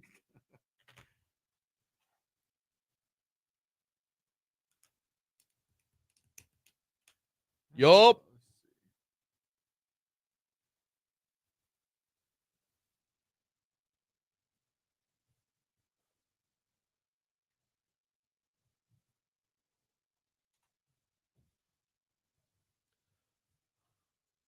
Yeah, Byron says Baton Rouge budget metaphor. It's like having $1 million in your Christmas account at the bank, but your roof is leaking so badly your house is becoming seriously damaged. How about this one? Just picking up on that and adding to it. Your roof is leaking badly, and it's leaking on your $1 million entertainment center. Because we have all the nice shit.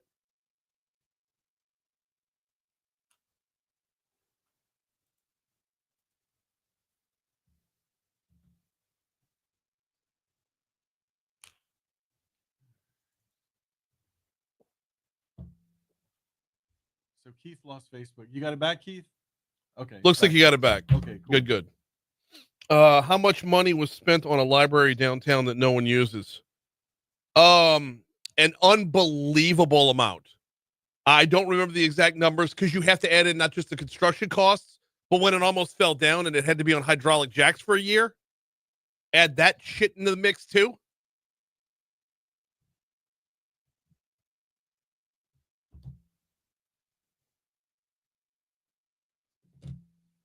Well, I'm going to prep up for this next segment, or get my notes back up for this next segment. I'm fully prepped.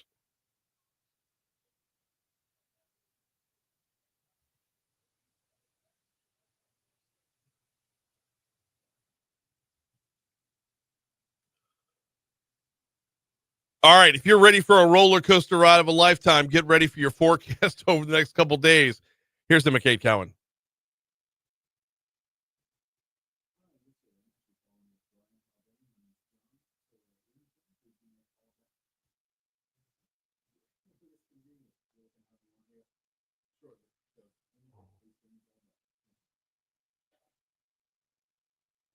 As soon as we're back in, call him again.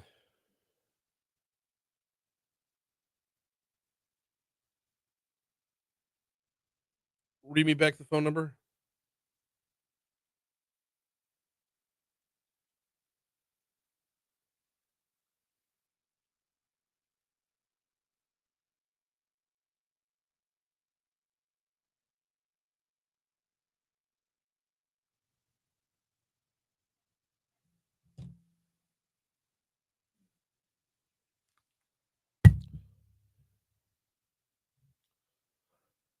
It's 737 Talk 107.3 FM, WBRP, mornings with Brian Haldane, rolling right along. Man, we're trying to connect with Josh Flegg. He's the Chief Innovation Officer at Louisiana Economic Development. He has got a symposium coming up next week talking about, it's LSU's AI Symposium. He's going to talk about how AI is shaping the workforce and what's at stake if Louisiana falls behind in innovation.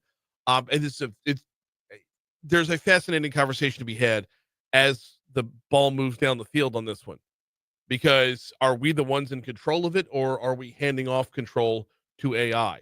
The tagline needs to be AI, use it or lose to it. That it's as simple as that. Use it or lose to it. You can either get out in front and make the most of it, or it's going to pass you by. Trying to connect with him right now. I tell you what, let me go ahead and text my contact person here. All right. So hopefully we can connect with Josh to talk about that. While I have a minute, though, let me go back to the topic of the last segment. It would be very easy to point the finger at Sid Edwards when you see the budget cuts that are looming and imminent, and say, you know what? We didn't have these problems under the previous administrations. And Mayor Edwards gonna have to be the bad guy. He's gonna have to be the grown-up in the room. We spent the last 20 years improving things that we want.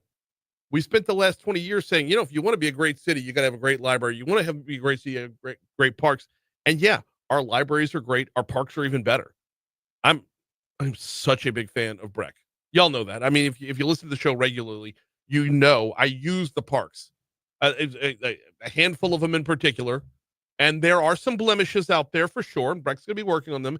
And Imagine Your Parks 3 is coming. And we had Jenny Peters from Varsity Sports on yesterday talking about a potential conservancy that could help out in that regard. Take Brooks Park and City Park off of Breck's plate and handle them directly, which, how cool would that be? I mean, if you're Breck, you'd be like, y'all want to take care of this for us? Go for it. And the flip side of that would be, I mean, there are some revenue generators between greens fees and other things. There's potential for more, but that's a whole other discussion to be had. But my point here is, it's great to have a great park system and it's great to have a great library system. But if you want to be a great city, you have to start by being safe. Public safety has to be number one. Has to be number one. And if someone wants to come out and say, well, it's fear mongering, look at the numbers. That's all I'm asking you to do, is look at the numbers. The homicide numbers are at or near records year after year. Not just one or 2 year sample, decade sample. I mean, minus COVID, when everyone was locked up at home, minus the blizzard. Overall, our homicide numbers are staggering, way out of line with where we need to be. Now, if you want to walk down that path, you have to get to the root of why our homicide numbers the way they are. And that's going to open up a bigger conversation about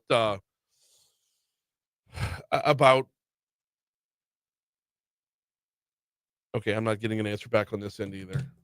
Man, we are having problems this morning. It's going to open up a bigger conversation that goes into why does Baton Rouge have these problems? Well, a lot of the homicides that we see are drug related. A lot of the homicides we see are domestic disputes. So how do we deal with the drug problem? Well, that sounds like a police force issue right there. Domestic disputes, completely different discussion to have. Conflict resolution, completely different discussion to have. But at the end of the day, everything has to start with public safety. It doesn't end with public safety, but it starts with public safety. And then the next part about this was when you start having these real tough discussions. This is on both sides of the equation to acknowledge their own blemishes. For those that want lower taxes overall, yeah, we're going to get, you heard it from Mason Batts right there. We're going to get a drop in taxes of, what was it, 1.3 mils? First time we've seen that in 20 years. Okay, great. But when it comes to reinvesting our community, how are we making sure that the dollars that we're still spending as taxpayers, how are we making sure that those dollars are helping matters and not just arresting our way out of the problem, which you can't do. We're getting a lot of comments on Facebook Live that I really want to talk about. And since we don't have our guest, we kind of can. Keith is on fire this morning over on Facebook Live. He says, how much money was spent on a library downtown that no one uses? Funny you should ask that, Keith, because meanwhile, over on X, Twitter, as it were, Matthew says, what would the budget look like had the previous admin not lawlessly denied the rights of the residents of St. George? Okay, so let's take both of those conversations.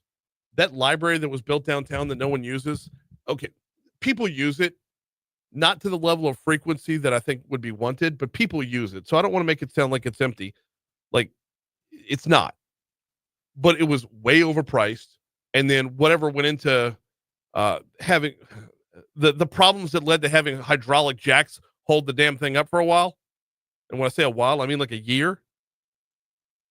That it's things like that that draw attention to a bigger problem, where if we didn't have that downtown library, what would it look like right now? Or if we didn't put that level of investment into it, would we even be looking at the library's budget right now? But getting back to Matthew's question about St. George, yeah, that is the root of the problem here, is poor budgeting from a long, long time ago. I don't know when we started relying on folks that don't live within the city to pay for the city's police. But if we'd been fiscally responsible back then, we wouldn't be having such a dire discussion today.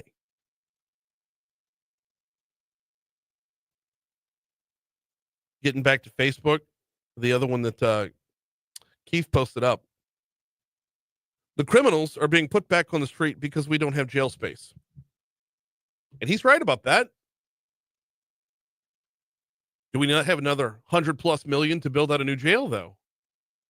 Look, everybody agrees we need a new jail. Our back's against the wall on that front, too. Where are we going to pay for that? If you're cutting $9 million from the police force, if you're tapping into library funds to move things around, what's the likelihood that we find an extra $100 million plus, 120 probably to be safe, to build out a new jail, which we desperately need?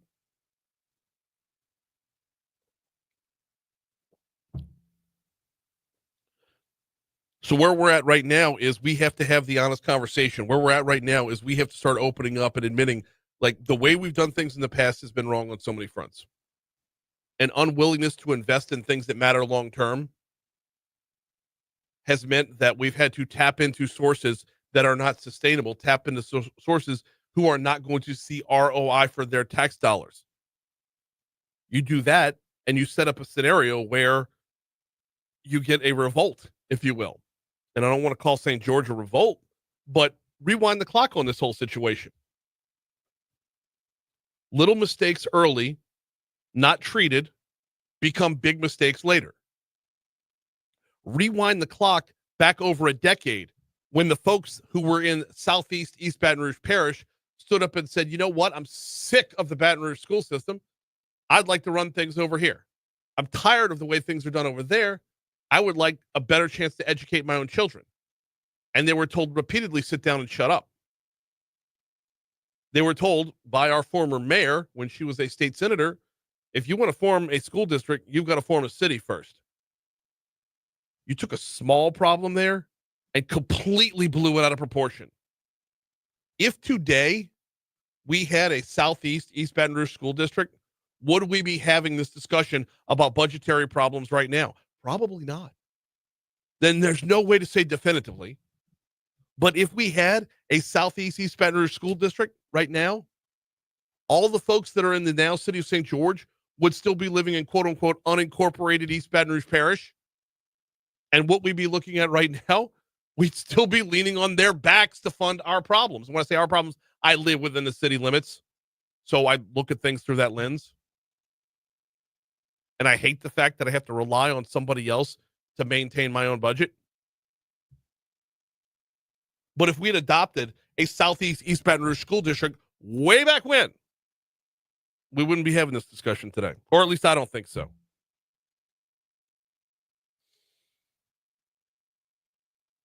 Rant over? No, rant's not over.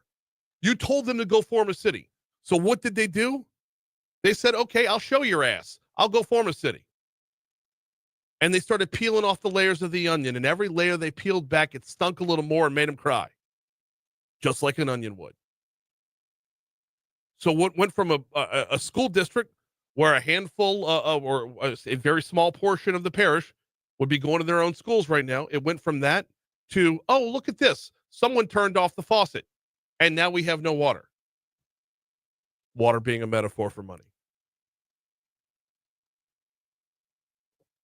And then, once the city's formed, once we have St. George, was it time to hand off the reins to the folks in St. George and just man up and take our budgetary hits 3-4 years ago?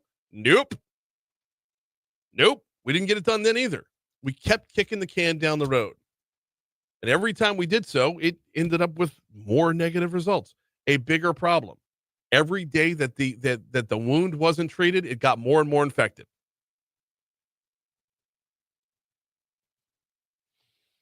Now rant over. I'm done with that. We're going to have to reconnect with Josh Flegg. chief innovation officer over at LED, because I want to have the AI conversation and workforce conversation because Louisiana, specifically LED, is doing so many great things right now. We're out in front on so many different levels. So I'll find space in the rundowns for next week to get Josh on to talk about that. Meanwhile, we got a break coming up in just a minute. When we come back from said break, it is Valentine's Day. Hey, John, is Valentine's Day the busiest day for reservations at restaurants? Oh, I'm sure it is. You are wrong. Really? Yeah. What's Think it over a minute. Mull it over. You want me to hum the theme of Jeopardy? You mull it over for a second. Is there any day on the calendar year that would trump Valentine's Day for restaurant reservations? If I'm being honest, I don't know. Okay. What could possibly Stop thinking about dinner and start thinking about brunch. I'm lost in the weeds, man. What are we talking about? Mother's Day. Mother's Day is the only day of the calendar year that trumps Valentine's Day for right. restaurant reservations. How about that? Right? Yeah. Man. We're going to talk Valentine's Day when we come back. Right now, we're coming up on 750 at Talk 107.3 FM. Time for us to check your money now. We'll hit traffic, and then we're right back at it.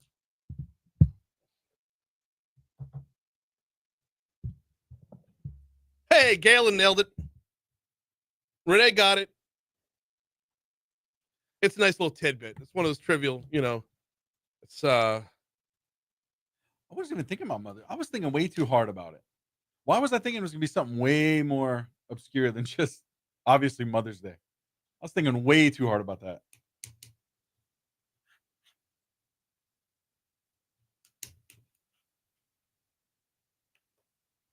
We know it ain't Father's Day. No. By the way, Father's Day. my family woke up this morning and on the kitchen counter Come on. was chocolates for James, chocolates for Abby, chocolates for Carrie, chocolates for Christy. What's Pops get?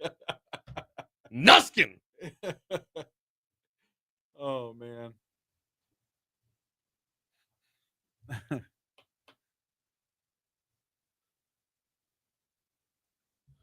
Matthew says on Twitter, get him at Brian Haldane. It's not a rant. It's all truth. If I'm being honest, that was actually kind of cathartic. We should have guest casts. I should do more hot takes. Yeah. I don't like them though, because I'm the platform for everybody to sound off on. I'm the information guy, not the rant guy. That's not to say I don't have that tool in my belt as an entertainer, but it's not the one I want to flex. Keith says maybe there is a preacher on air right now. Oh, shit. Oh, this is fun, not being on the air and shit. There's more engagement, which is, good stuff. Yeah. It sucks, though, man, because this was a good show today. We had a good show lined up. Yeah. Like, all of it. Mason was fucking awesome. Yeah, that was Oh, sorry, I don't like to use the F word at all, whether we're on air or not. But right. How about Mason, huh? Mason was great. Like all through election season, he was the guy behind the guy. Put a microphone in front of him, right? It's always hanging out in the hallway. Yeah, hanging out back here. In that chair behind you. Yeah. Yeah, put a microphone in front of him and look at him go. Yeah, that was good. Really good stuff. Oh.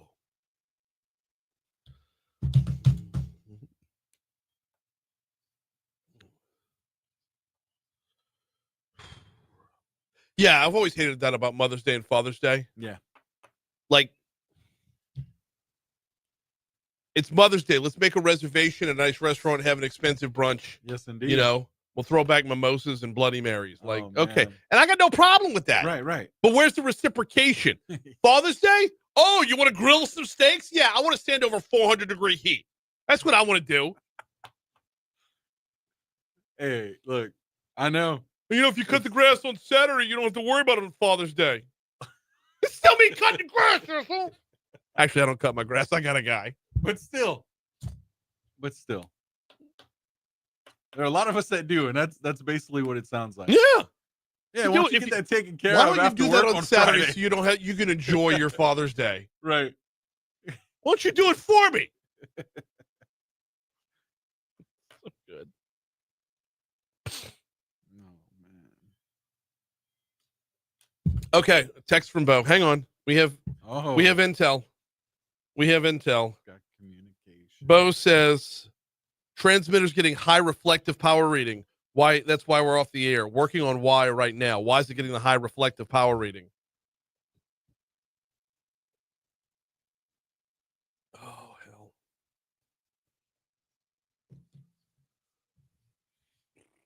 I want a big box of chocolates. I want a heart-shaped box. I want a Whitman sampler. That's all you want. That's all I That's want. all you're asking for. Yes. Like just simple, right? It's a little sweets, you know. That's all I'm asking for on the air. Well, of course. I mean, we're keeping it, PG-13. You know. And a friend of mine was looking for tickets to the LSU baseball game. He's got 8 kids. Yeah. He's looking for tickets to the LSU How many baseball game. kids? 8. He's like, whoa. He said, I don't have to worry about my wife and I don't celebrate Valentine's Day anymore. It's like, you've celebrated Valentine's Day enough, boss. Yeah. Yeah. I mean, oh man. You want to confirm stereotypes about Catholics and birth control. You've been playing without a goalie for some time. Oof. And if Chandler's still listening, he knows who I'm talking about. Actually, no, he can narrow that down to 2 or 3 people because there's more than one that's like that. Oh man, yeah.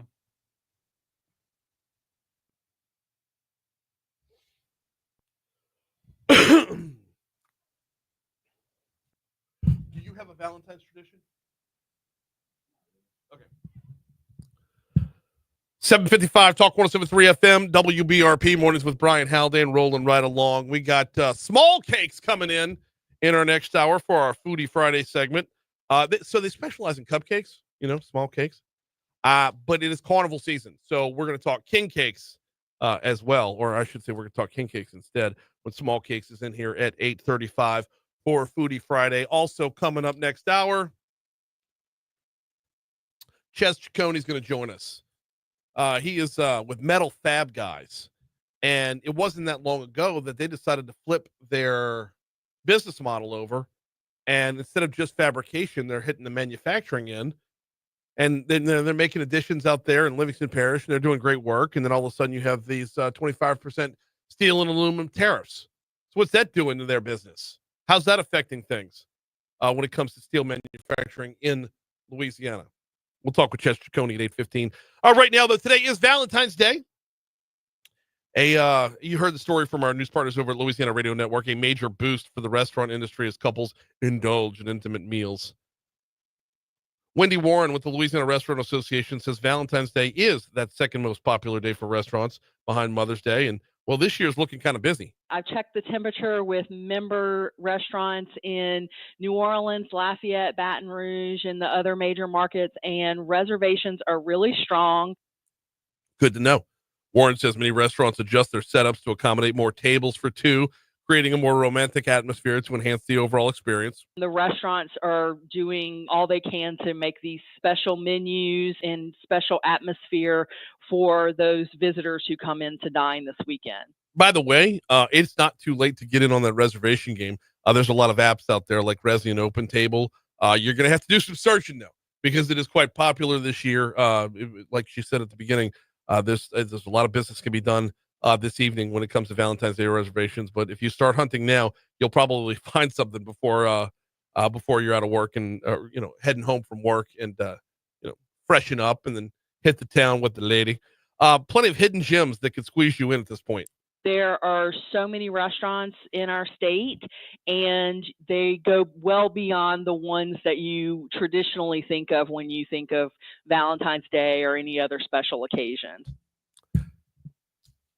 John, what happens over in the LaBeouf household for y'all do big Valentine's plans? Not really, but having 3 daughters, I try to do something special. I'll make them steak or something like that. Okay. You know what I mean? We'll go that route. Yeah, we got tired of chasing the reservations, man.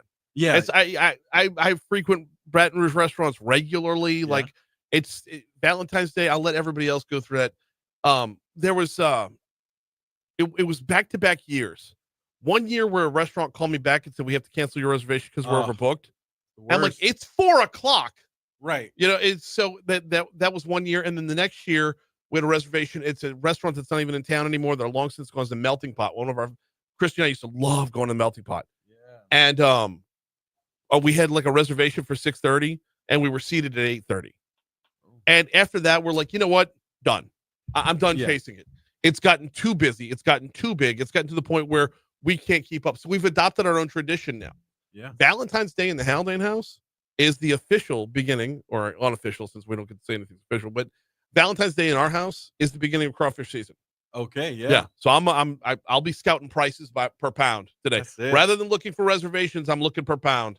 We'll take home enough, and it's grown as the kids have gotten, kids grow up, they start liking the crawfish too. Heck yeah. So it's starting to cost a little more. Oh yeah. But it's still not to that pricing point of where we were before. Not so much here, yeah. But in Homa, that's what we would do. There's a place in Homa. I mean, my gosh, we would always just kind of all out. Done chasing it. I'm done chasing it. I hate sharing that out loud though, because every time I do, I get a text or a message saying, "Oh, we're gonna start doing that too." No, my crawfish. Hour 3 is coming up next.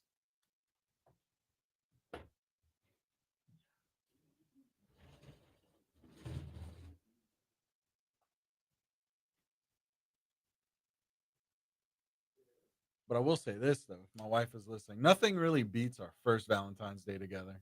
We were young, man, 19 and 18. So dancing in the Sonic parking lot to man, yeah, really good stuff. Really good stuff. Chinese food and then Sonic for dessert. So yeah, really good stuff.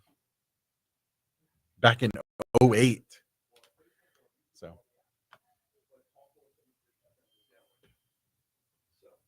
Bo's working on it. He's been on the transmitter site for over an hour. I know.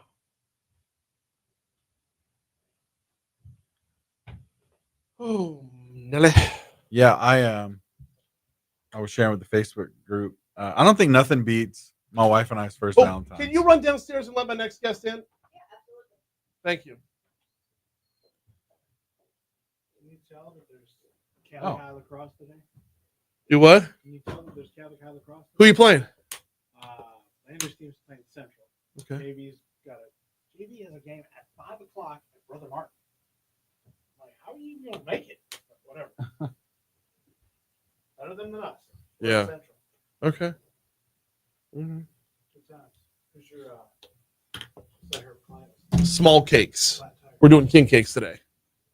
So doesn't matter though, because we're not on the air. Not on the air. No, transmitter's down.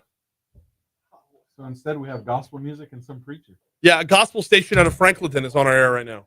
Oh. Yep. Really well. Oh. I didn't know you knew him. Yeah.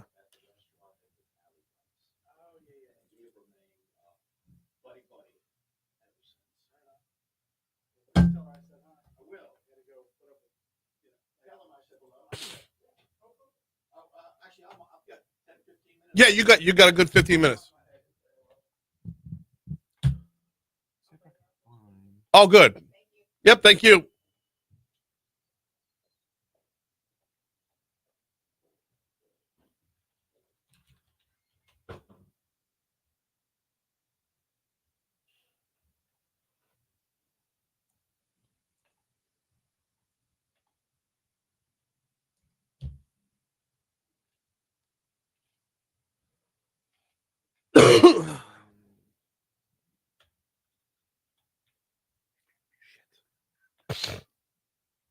What the hell, damn guy? There we go.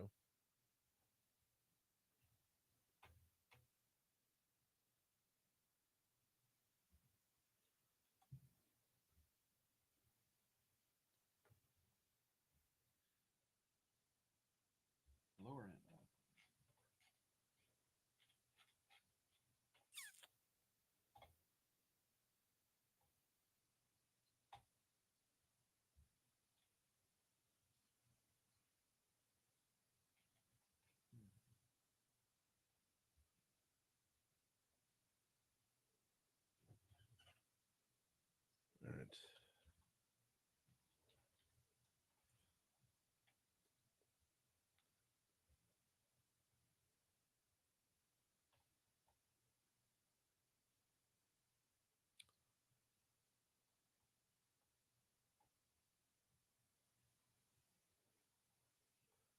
All right.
.806 Talk 107.3 FM WBRP. Mornings with Brian Haldane rolling right along. Hour 3 coming your way right now. Once again, just to make sure everybody's on the same page. If you're joining us on Facebook Live, YouTube, or on the Talk 107.3 mobile app, all brought to you by Lake Urgent Care. Thank you for finding us this morning. We're still dealing with our technical difficulties on the air. No, we did not flip formats. We are not a Southern gospel station out of Franklinton. It's just bleeding over while we're having trouble right now. So thank you for finding us, and thank you for sticking with us throughout it. I can tell you our chief engineer is on site of our transmitter and is troubleshooting as we speak. So this hour, we got another busy hour coming your way. We got Small Cakes. Cammie from Small Cakes is going to be in with us for Foodie Friday. No, we're not talking cupcakes. Yes, we are talking king cakes. Before that, let's talk about the real life ramifications of tariffs. Chez Ciccone from Metal Fab Guy is going to join us at 8:15. Right now, though, we start off your third hour with this day in history.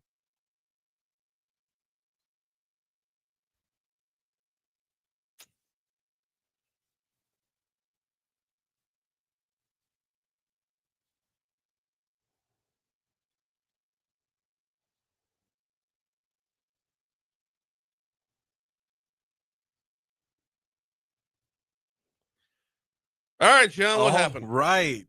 Let's start off in 1803, shall we? Sure. Chief Justice John Marshall declares that any act of U.S. Congress that conflicts with the Constitution is void. Oh. Yeah. Wait. Okay, but like you still have to litigate those things to determine whether or not it violates it, right? I mean, yeah. Yeah. You know? 1849 in New York City, James Knox Polk becomes the first serving U.S. president to have his photograph taken by Matthew Brady. Fascinating. Right? Okay. Let's see what we got here. Oh, this is cool. 1855, Texas is linked by telegraph to the rest of the United States with the completion of a connection between New Orleans and Marshall, Texas. What date was this? This was 1855. All right. Let's see. 1876, a little controversy here. Alexander Graham Bell and Elisha Gray apply separately for telephone patents. The Supreme Court eventually rules Bell the rightful inventor. I mean, think about how history would have been changed if not. Right. Hey, 1899, U.S. Congress begins using voting machines. Okay. In 1903, President Theodore Roosevelt signs bill into law establishing U.S. Department of Commerce and Labor. Well, hang on. What we got? What did Hang I on. skip? No. You skipped in the world of baseball in 1887. Okay. Do you know what happened in 1887 today? No. The Chicago White Stockings sell the contract for King Kelly to the Boston Bean Eaters for the unheard of amount of $10,000. Oh, Now, yeah. think about King Kelly. He would go on to be known as the inventor of the hit and run. Okay. Yep. Really, really good stuff there. Yep. Hey, 1929, St. Valentine's Day massacre in Chicago. 7 gangsters are killed, allegedly on Al Capone's orders. Yeah. Yeah. Oh, wait. 1911. I got another baseball one for you. What do we have? On this day in 1911. You know how the New York Yankees are famous for their pinstripes? Yeah. What if I told you they didn't come up with the pinstripes? Really? The Phillies came up with the pinstripes. And they just kind of adapted into their The uniform? Philadelphia Phillies come up with an idea for a new style of uniform, white flannels with thin vertical stripes. Ah. So, yeah, the Yankees borrowed that from the Phillies and made it their own. Nice. It was this day in 1962 where U.S. First Lady Jacqueline Kennedy conducts a White House tour on TV. Oh. Guess it's the first of its kind. Hey, speaking of White House, 1971, President Richard Nixon installs a secret taping system in the White House. How'd that work out? Ooh. Hey, movie news here. 1991, Silence of the Lambs was released today. Had that one. Went on to become the best picture of 92. And speaking of 92, you know what other movie came out? Wayne's World. Really? Yeah. All right. This day. Speaking of Saturday Night Live, it began as a sketch on Saturday Night Live. Yep. Came a movie. Hey, YouTube was launched today in 2005. Okay. And 2024, we're 1 year removed since the shooting at a rally to celebrate the Kansas City Chiefs Super Bowl victory.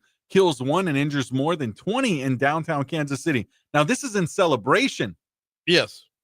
Yeah. Just have a way of celebrating, Don't right? know why. Man. I cannot be made to understand it. What you got for birthdays? Frederick Douglass here. Okay. Let's see. Actor Freddie Highmore. Okay. Let's see. I know I had one more. Actor Simon Pegg as well. Simon Pegg. Why do I know that name? You know him. I know him. Shaun I don't of the know why. Dead. Ah, that's right. Okay. He played Shaun. Yeah. Yep. All That's right. immediately what comes to mind when I think of him. So got a couple more to add to the mix here. Let's start off with Jimmy Hoffa. Oh. Jimmy Hoffa, born on this day in 1913. Michael Bloomberg, as we're a Bloomberg radio affiliate, I should probably mention him.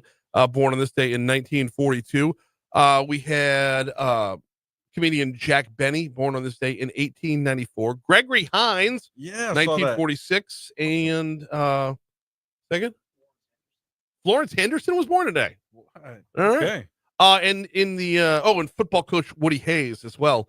Over in the sports world, we got a couple to mention as to go along with that list. You got Jim Kelly, former Bills quarterback, and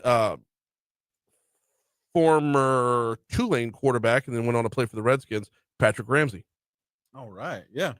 Moving on to deaths here. I don't really have too many notable deaths. You don't? James Cook. Okay. James Cook at the top of that list.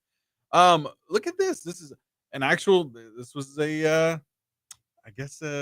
Yeah. No one's going to be interested, but the name James Bond, scientist James Bond. Oh, apparently died. Not the James Bond. Not the James Bond, No. but James Bond. How about William Tecumseh Sherman? Okay. Died on this day in 1891. Why not? Yeah.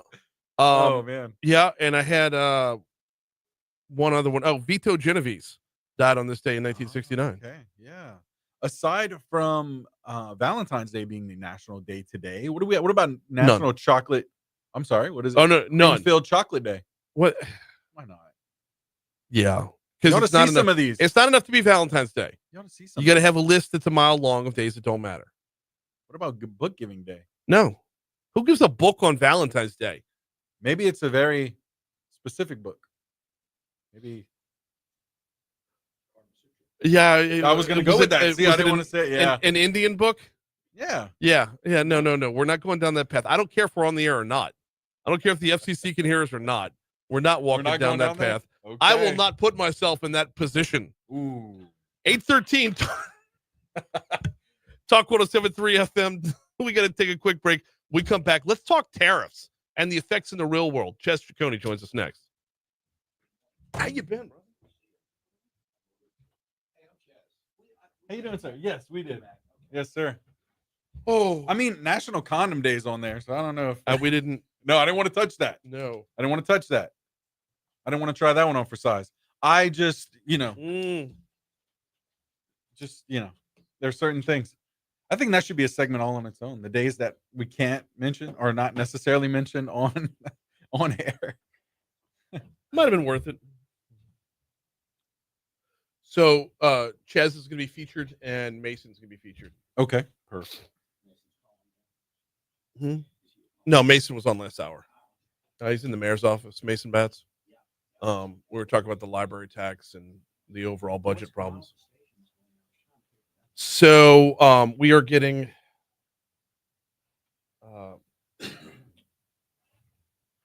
high reflective power readings, and it keeps kicking us off the air. So it's a transmitter problem.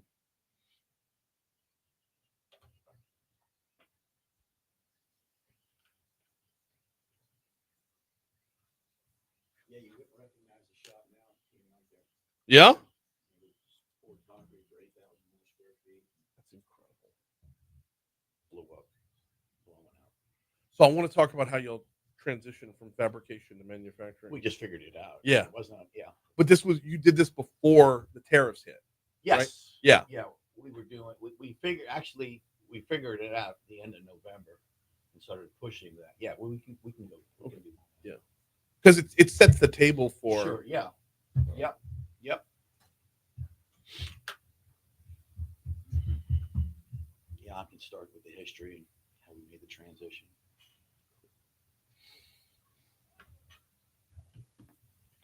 Is this me? Yeah, that's you.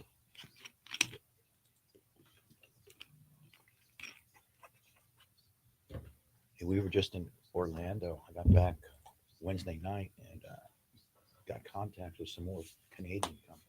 We got a lot of Canadian companies. They're trying to spread their risk by manufacturing in the United States because they sell in the United States. So if they can get it manufactured here, they don't have to pay the tariff. Look at that. It's amazing how when you watch shit play out, you listen to a businessman. Yeah. Well, I'm going to kind of set the table for y'all made this move and then you got hit with this. And then Donald Trump ruined your life. Well, no. I'm not going to say it in those words, but. Oh.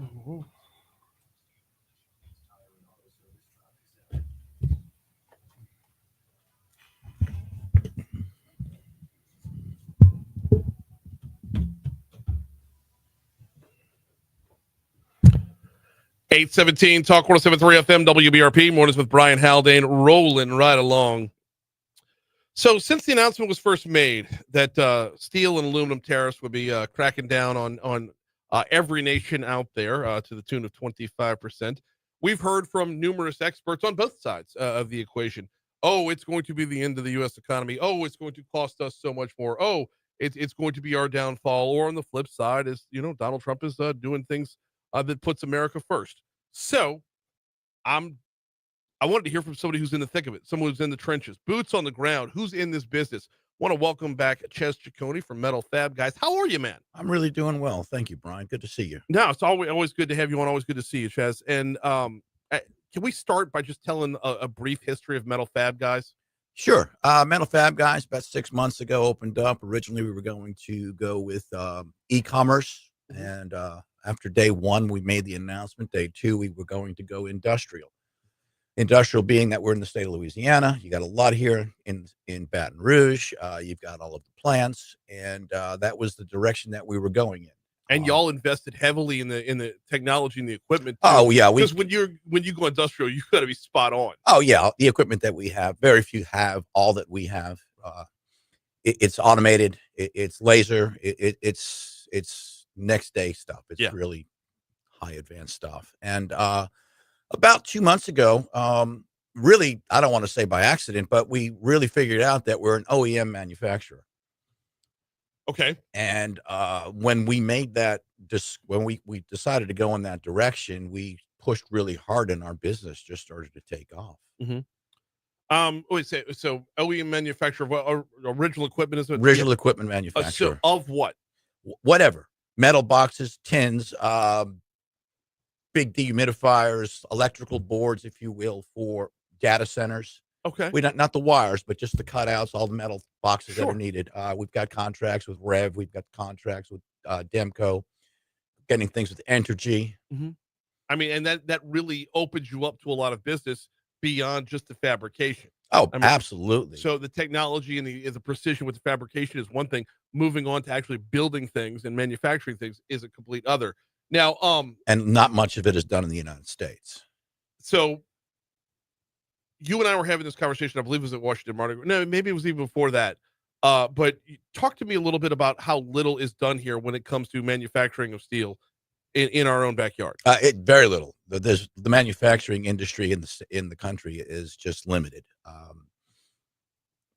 However, for whatever reason, it's just limited. A lot of it has moved overseas, down to Mexico, up to Canada, and back in 2016 when Trump was first elected, he wanted to bring as much manufacturing back to the United States as possible. And there were some roadblocks for him, but we decided that we were going to do that. Now, put a date on that. When did you decide you were going to go? 2024 is when this was done. Okay, so 2024, you get into the manufacturing game. You see success in the manufacturing game. As you were telling me during the break, y'all are pouring concrete on an expansion right now. Yes. So let's fast forward to the swearing in of Donald Trump and then the announcement of tariffs, because y'all got in the manufacturing game before these tariffs were announced. Exactly. Okay. So speaking of someone who's in this business, speaking of someone who steel and aluminum tariffs are going to affect directly, what has been we'll get more detailed after this, but overall, what has been the net result of a 25% steel and aluminum tariff on business in Louisiana? Made in America, built in America. This helps us. I mean, we hear you. What's it like for you to hear headlines talking about how awful this is going to be when you could just look at your own call sheet? You look at your own business. Well, this is all based on emotion. Okay. And people are playing on each other's emotions. But when you look at the bottom line, this is good for America. This is really good for America. Built in America, made in America. We get our steel here in America. And, these tariffs are helping us. We'll get into the thick of this if you want afterwards, but we have Canadian companies calling us to manufacture their products here in the state of Louisiana, so they can sell in the country without having to pay the 25% or being charged at 25%. Let's get into that right now. I think that's an important part of the overall equation. And we you said this based off of emotion. A lot of the news the reporting on this is based off of emotion. And granted, our conversation is anecdotal. Sure, it's not an overall study of the whole picture. I'm taking one specific look at one specific company and seeing the not immediate gratification, but hopefully long-term results. So your talks with a Canadian company? They're actually reached out to us, yes, and they want us to start manufacturing, and they can start delivering it right here without having to pay any tariffs. They're going to spread their business around, spread their risk, right, and allow us to build here. So their cost of doing business is going to be cheaper by hiring y'all than it is by doing it in-house and then shipping it back to us. Exactly, or save 25%. Correct. Yeah, well, yeah, but that's the whole equation is no matter what business you're talking about, no matter what country they're in the business to make money too. Exactly. And America is in the business to make money. Of course, yes, and you're in the business to make money. Absolutely. Sure. But these are some of the stories that don't get above the fold. Correct. And hell, they don't even make the paper. These are the stories that when you sit back, let it play out, watch it happen. Don't look for the immediate gratification of that confirmation bias of a headline. Let it play out and see what business is happening. Businesses will adapt along the way, and this is what you're experiencing.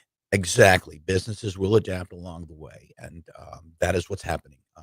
It's not going to be an immediate, and there might be a slight spike, but within time, it's going to come down, and everyone's going to be happy, and it'll work out for all. Wait, a slight spike in what?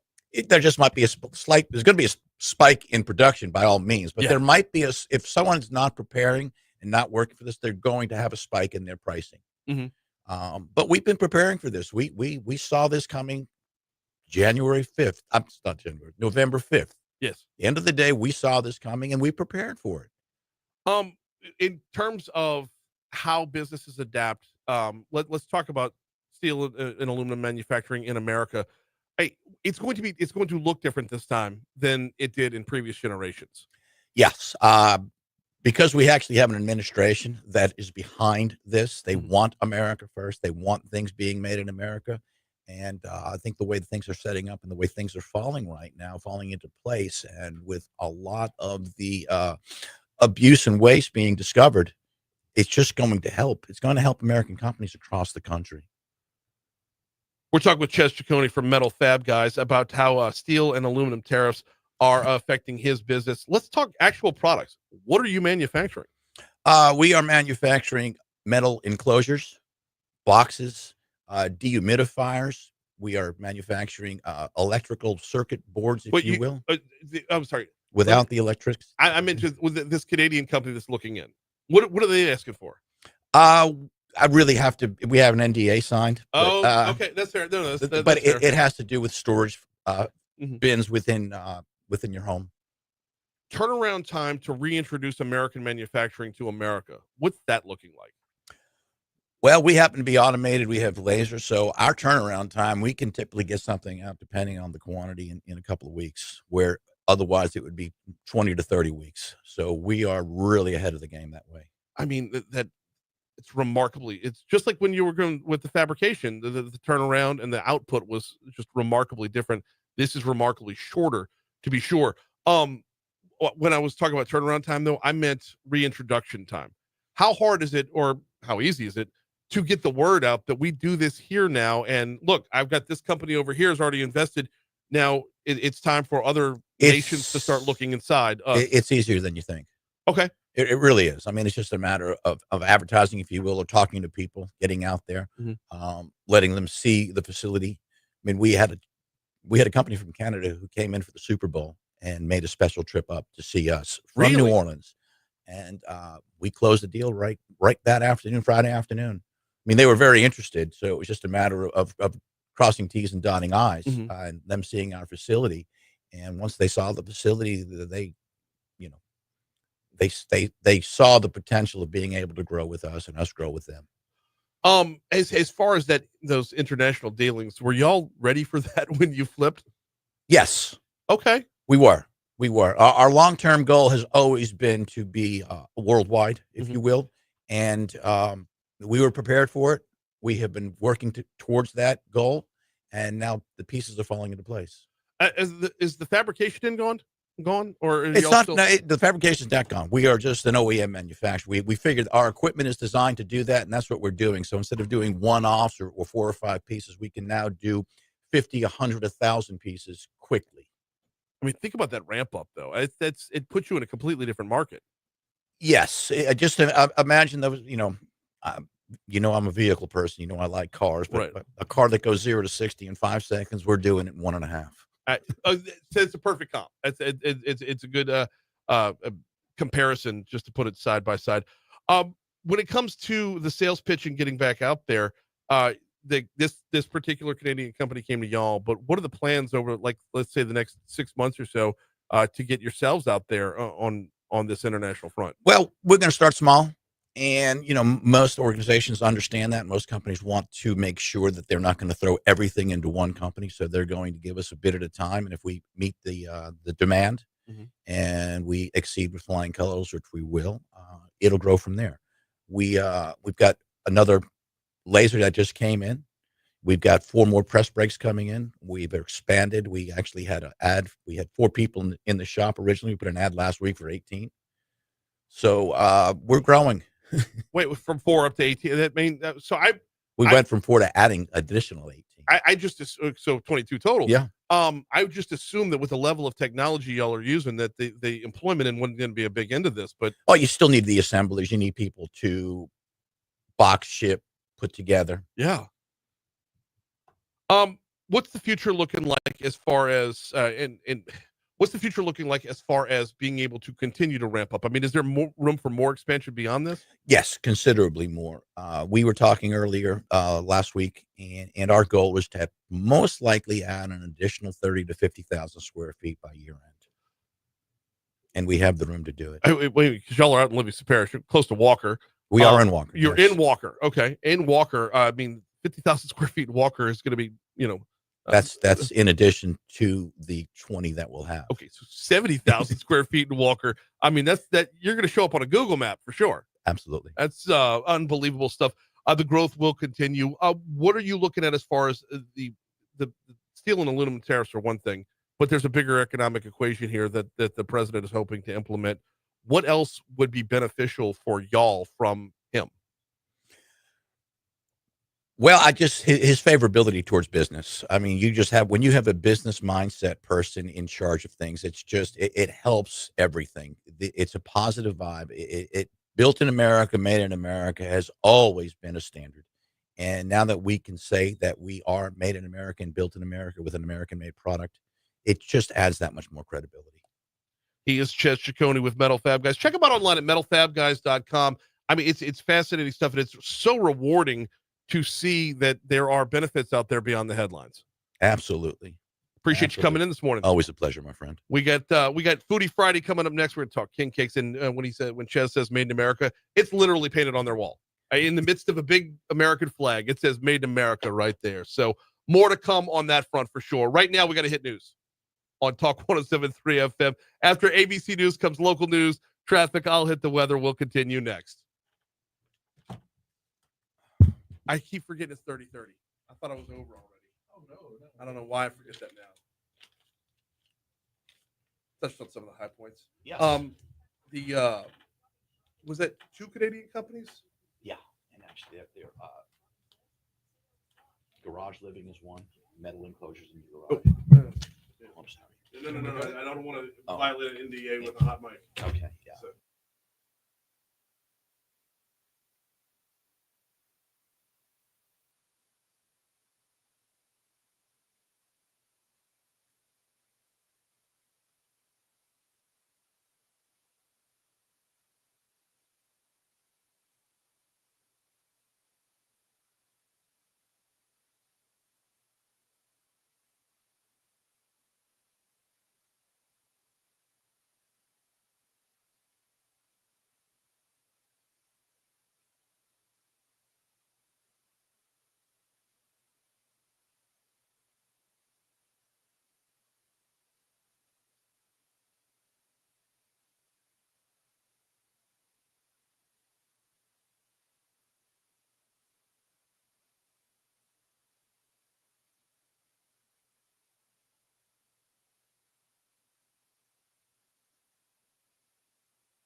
All right, Chez. Always appreciate it, man. Yes, sir. Thank you, my friend. Thank you. Yeah.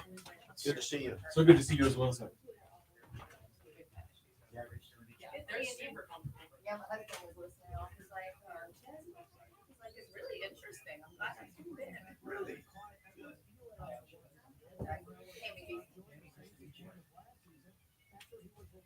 Yeah, we're good to go. She's up next.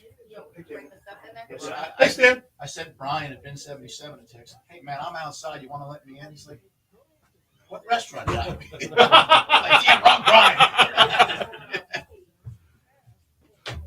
Brian, we're almost friends today. Oh, I might stay for it's cool enough for it outside. I know. What? I wore mine yesterday. I got it. Oh, I'm going to stay here. How you doing? I'll have to wait, but that's okay.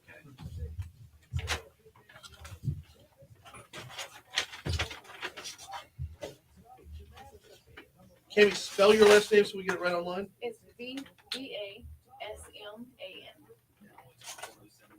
Brian, you'll send me a disc of the story. I'm sorry. Yeah, the link. I'll send you the link to it for sure.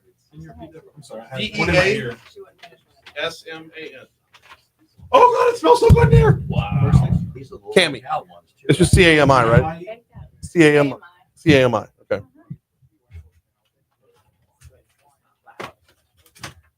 Holy crap! Look at that. Yeah. Well, it's all good. All good.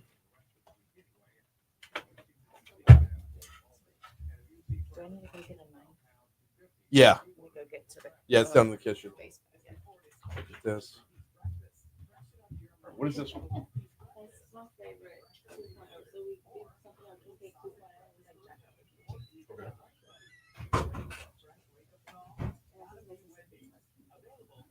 Okay, and this is just a traditional king cake? This is my new dough. This is the going after Donald Trump. You carefully mention him by name during the segment? I mean, everybody knows it, so. Yeah, I don't care. This is just like, this is like New Orleans style dough. Okay. And then like, and I went viral and doing WFP, like everything like this would be, and like the dough, like obviously I make plain strawberry cream cheese, like all the traditional ones. This is just Mississippi one, but then after this one, Okay. I just did like the icing. Yeah, Donald Trump's icing is. I don't like it. I don't know. It's too good for me. Yeah. But it was one of the best ones I've tasted. So I was like, I need to do this. John, let's show this off. Oh, and I'm gonna make fun of you too, by the way. No, because the baby's not in the cake. Oh. I have like a big jar of them on the register. I'm like, Of babies? Yeah, just take it. No, it's lighthearted fun. Yeah, I love it. I'm fine. So, all right. It smells amazing. Show this one up close and personal too. Holy shit, that's heavy. I need a spot. Oh yeah, wow. Right? Speaking of which, have you lost weight? Yes. I'm on my way. I'm only down 15 pounds so far, but it's and when I lose weight, I lose it slowly because I do just as much at the gym. It's just as much as the physical activity as it is the diet. I'm going to destroy that in about 10 minutes, though. Yeah. Well, you're allowed a cheat day, right?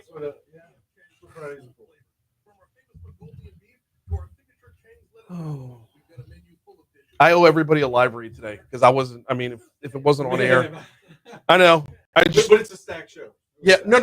But it wouldn't have counted because it wasn't on air anyway. So, yeah. Contractually speaking, I wasn't doing anybody right. Okay. It's right in front of me.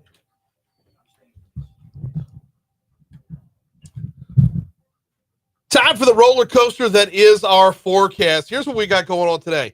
Cloudy skies and a high of 62. Now, we're listed at a 22% chance of rain, but I don't know when that's going to hit because if you look at the hour-by-hour forecast, there is no hour that's showing rain, which means LSU baseball should be good to go for 2 p.m. Tomorrow, LSU baseball moved up to 11 a.m.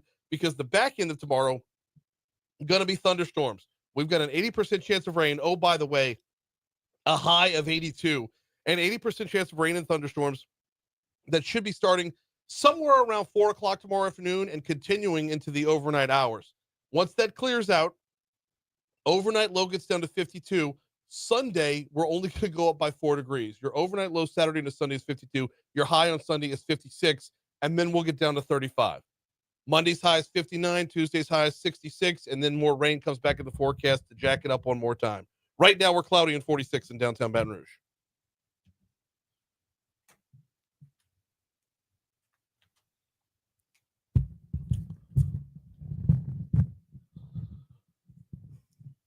.838 Talk 107.3 FM WBRP. We have got less than 3 weeks to go until Mardi Gras. I know this Mardi Gras season has been an absolute marathon, not a sprint. And you're going to need both a sprint and a marathon to work off the calories of the next segment. It is time for Foodie Friday. Time to welcome in from Small Cakes. Cami Wiesman's with us. How are you? I'm good. How are you? I'm doing very well as well. Before we get into King Cakes, let's tell your story. How did Small Cakes come to be? Who are you, where you're from, and where you're located? The whole story. Okay, so the whole story.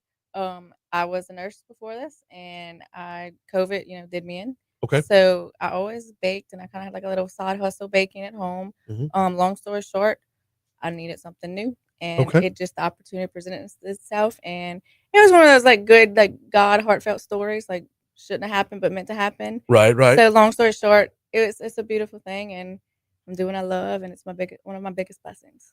I'm always so I'm always so enthralled with the story of the entrepreneur taking that leap, leaving nursing, which is a pretty steady profession. I can understand how COVID would wear you out, but leaving that, I mean, it's bold. Hmm.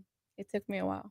So how do you grow from baking in your own kitchen to moving into an actual brick and mortar location? Like I said, it was not planned. Mhm. It definitely wasn't planned. It just had to. It was meant to be. It was really more out of curiosity, and it's just like a what if. Yeah. But when it presented itself, I went in intentions of just window shopping when I went look at the bakery, if that, Okay.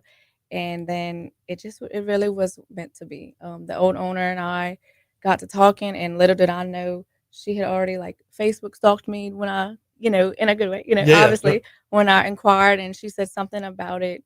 She knew I was the one that she was gonna pick. 'Cause she had cash offers, like more than many offers, and she just said something about me made her think it was meant to be. And I had like one of those little signs too. My grandmother had passed away like about 7 months before this, Okay. and so we were very close. So long story short, when I was waiting for my answer, my cousin sent me a Facebook memory, like a screenshot of my grandma, and I didn't pay attention at first, but I went back to that picture the night before, and the agreement went through, and what was in my mama's lap was a small cakes box. Oh wow. So it Very, was like very my nice. sign. Yes. Small cakes. We're going to talk king cakes in a little bit, but this is not where y'all are at. Y'all are it says cupcakery. Correct. Okay. Mhm. Why that for a specialization, and what can folks expect when they go? Well, it's technically cupcakery and creamery, ice cream as well. But and it was like that when I bought it, but I want it to be everything. I want it to be as full service as my little self can make it. Okay. Okay, but the specialization in cupcakes there's market, there's demand. It's Oh, super yeah. popular. Oh yeah, and we do a special cupcake every day, and we get kind of unique. So it's Examples? we'll put a big slab of brownie on top of a cupcake. We'll stuff it with cheesecake. We do a lot. Stuff it with cheesecake? Yeah. All right, I'm here for it. I'm here for it. Where are small cakes? So we're on Highland Road. Okay. We're near Healing Place Church, across from Rufino's is the best way to say it. Okay, so that's out by it's not Maxwell's, it's Chris's. Chris's, yeah. Chris's Specialty Foods moved in where Maxwell's was. That's y'all are right there. Mm-hmm. Okay, very good to know. Let's move over to king cakes. King cakes are everywhere. Yes. They're everywhere, but they can be dime a dozen or they can be top notch, which you've brought in today. Tell me a little bit about, first of all, this really, really heavy cake that's back here. Yeah. So that's our Mississippi Mud King Okay. Cake 2.0, because we do everything extra. What makes it 2.0? We put a chocolate custard in the middle. We put a whipped topping, pecans, chocolate drizzle, and then we cut the king cake in half. So we put the other half back on, put it in a light, not as heavy as I would a plain king cake, but we still put the king cake icing. I put more of the chocolate custard, the whipped topping, pecans, and the chocolate drizzle again. It's just like a jacked up king cake. So when we cut this open, the cross section of it's going to be full of chocolate custard. Oh yeah. All right, and that's more than just like a filled king cake you'd find at a grocery store. This is thick to say the least. So you got Mississippi Mud. What else is on the menu? What other 2.0s do you have? So our number one 2.0 is strawberry cheesecake, and we actually put cheesecake pieces in the dough when we're rolling it. Oh, that's different. Mm-hmm. So it's not just the traditional king cake dough. No. When it comes to the traditional king cake dough, how do y'all do it differently than what we'll find elsewhere? Well, when we first started, and we still do right now, but we started just a traditional like cinnamon based type of dough. Mm-hmm. And we think it's wonderful, obviously. And we also do a brioche, French brioche type of like sweet dough. Okay, so there's somebody else out there that does the brioche type of king cake. It's insanely popular. He's out in New Orleans East. It's Dong Fong. Mm-hmm. Wait, I'm assuming he was the impetus behind this. Oh yeah. After I tasted it, I said I have to try to make this. It's worth the hype. It's definitely there. It's good. I'm a king cake traditionalist, so it takes a lot to get me over the hump to Yeah, try I something get new. it. That Mississippi mud looks amazing, but it takes a lot to get me over that hump. I mean, born and Yeah, raised, I right? get it. I get it. It's That's what why we I do grow up both. on, right? But the look of this, and if you're watching us on Facebook Live, it was the first one you saw when we were putting them up there a little while ago. The craze behind this. I mean, where does it go from here? Sky's the limit. We got Cammie Viesman in with us from Small Cakes, located on Highland Road. I tell you what, we normally wait until the break before we try anything. Do we have a knife to cut up? All right. So, would you mind cutting me a slice of that so we can do the full on Nope, taste I test don't and all that? mind. All right. Yeah. If you don't mind, I would like to start with the brioche version of this one. As on top of that, you got it looks more like a traditional king cake icing, and then you got the purple, green, and gold with the sprinkle, the sugar, the crystallized sugar on top of that.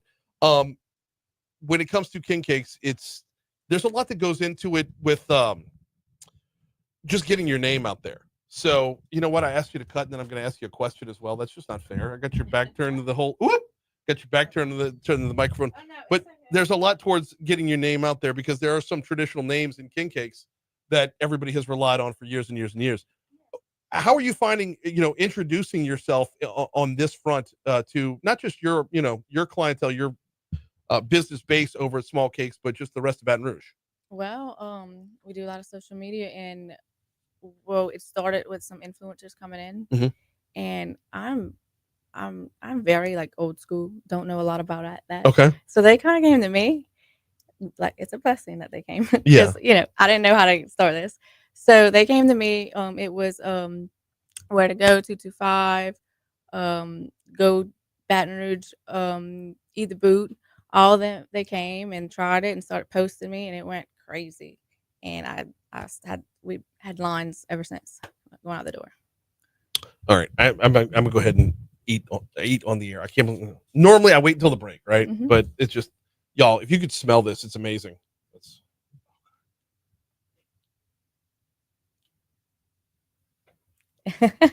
It's better. It's better than Dong Fong. Ah! No, it's better than Dong Fong, and I'm gonna tell you why. Because his gets too flaky and too spread out. This has that like king cake texture in the middle, with it going out to like more brioche on the outside, where you stuck closer to a traditional recipe. I You kind of bridge the gap between both. I wanted the best of both worlds. And that's exactly what came out of this. The icing on top and the yellow sugar here, on my piece it's yellow, of course, purple, green, and gold. But that's a lot closer to traditional as well. This stays within the bound. Like I led into this by saying I'm a traditionalist. This is within my comfort zone for sure. The sweetness is there. Not heavy on the cinnamon for sure, and just the texture and the flavor. How long did it take you to perfect this? Actually, for this one, maybe like 2 days, but the first one it Really? took me 2 weeks. Okay.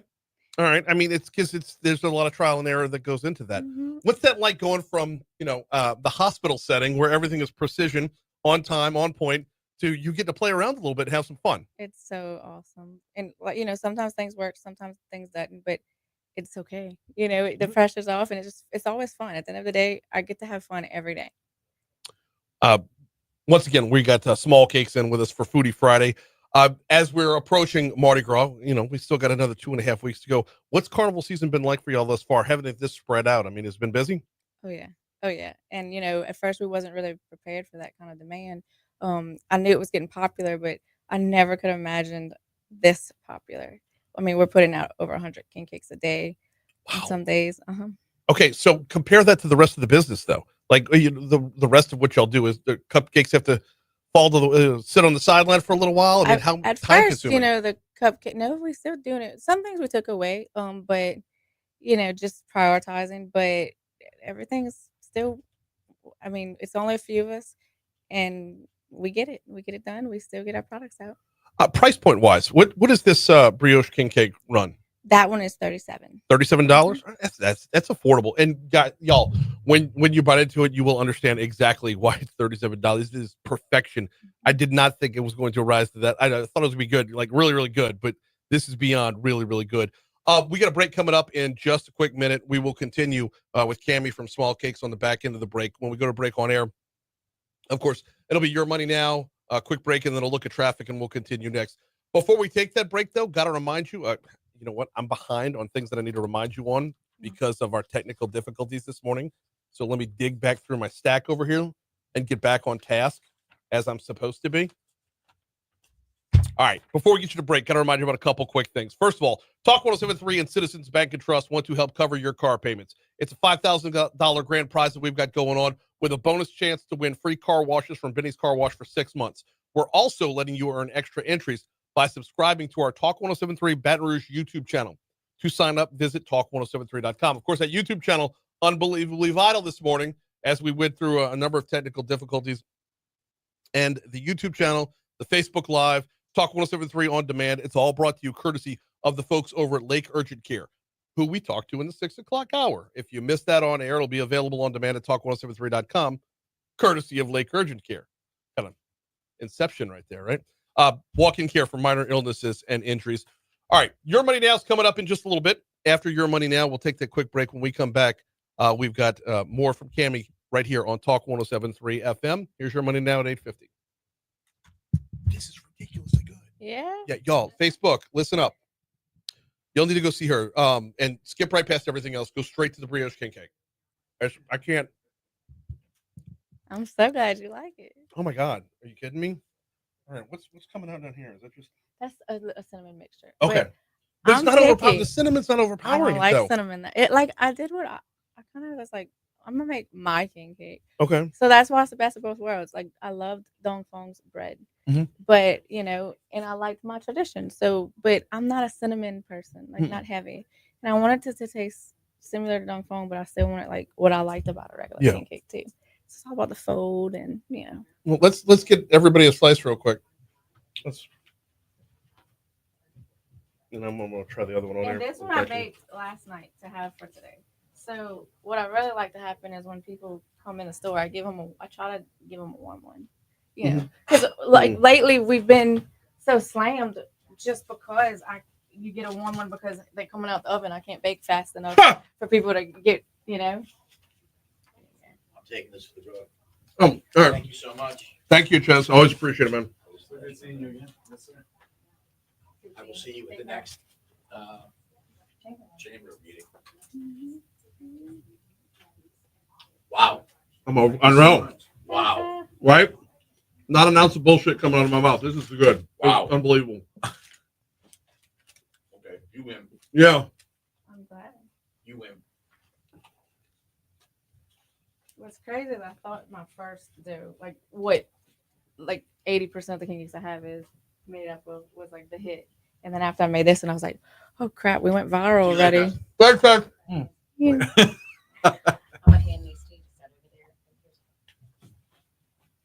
I was just like, oh crap, we already like went on the news and everything with the first dough. I'm like, they gotta come back.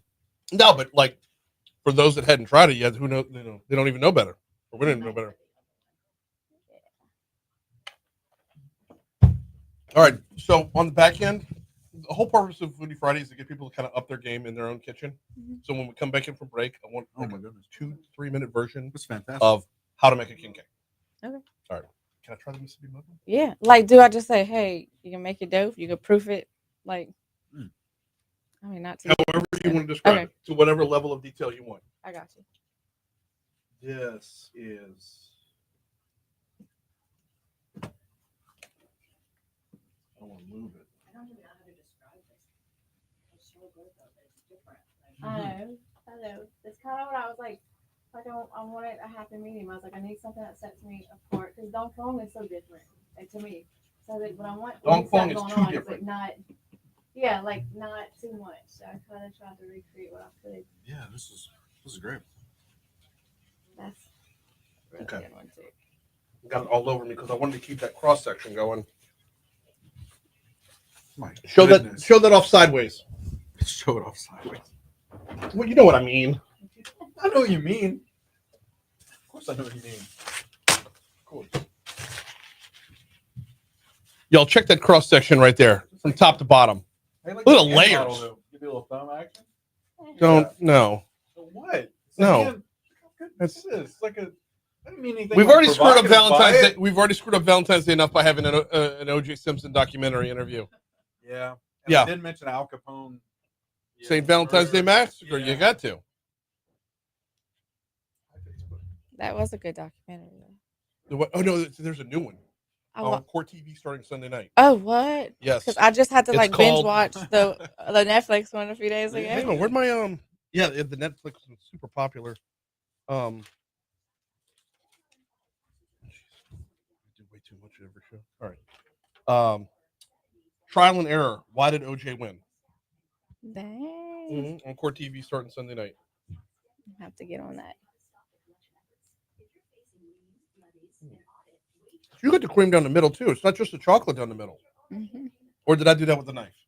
No, it's there. Okay. Mm-hmm. This. You know what? No, I need a fork. All right, I concede. I need a fork.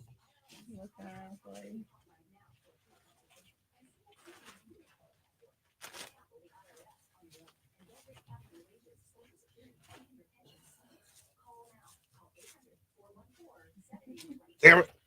Thank you.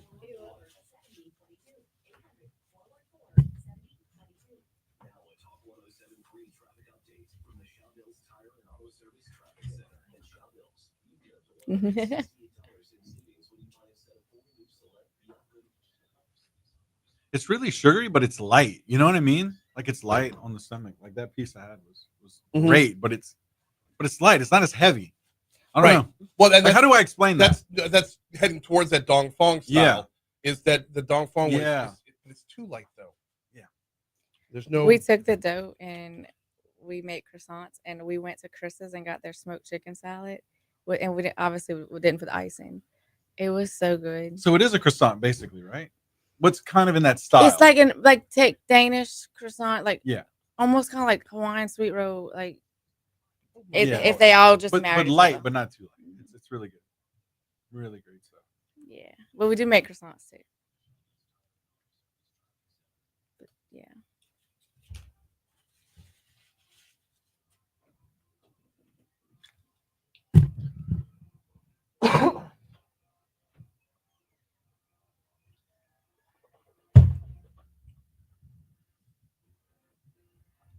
Eight 56 Talk 107.3 FM WBRP mornings with Brian Haldane rolling right along. Hey John.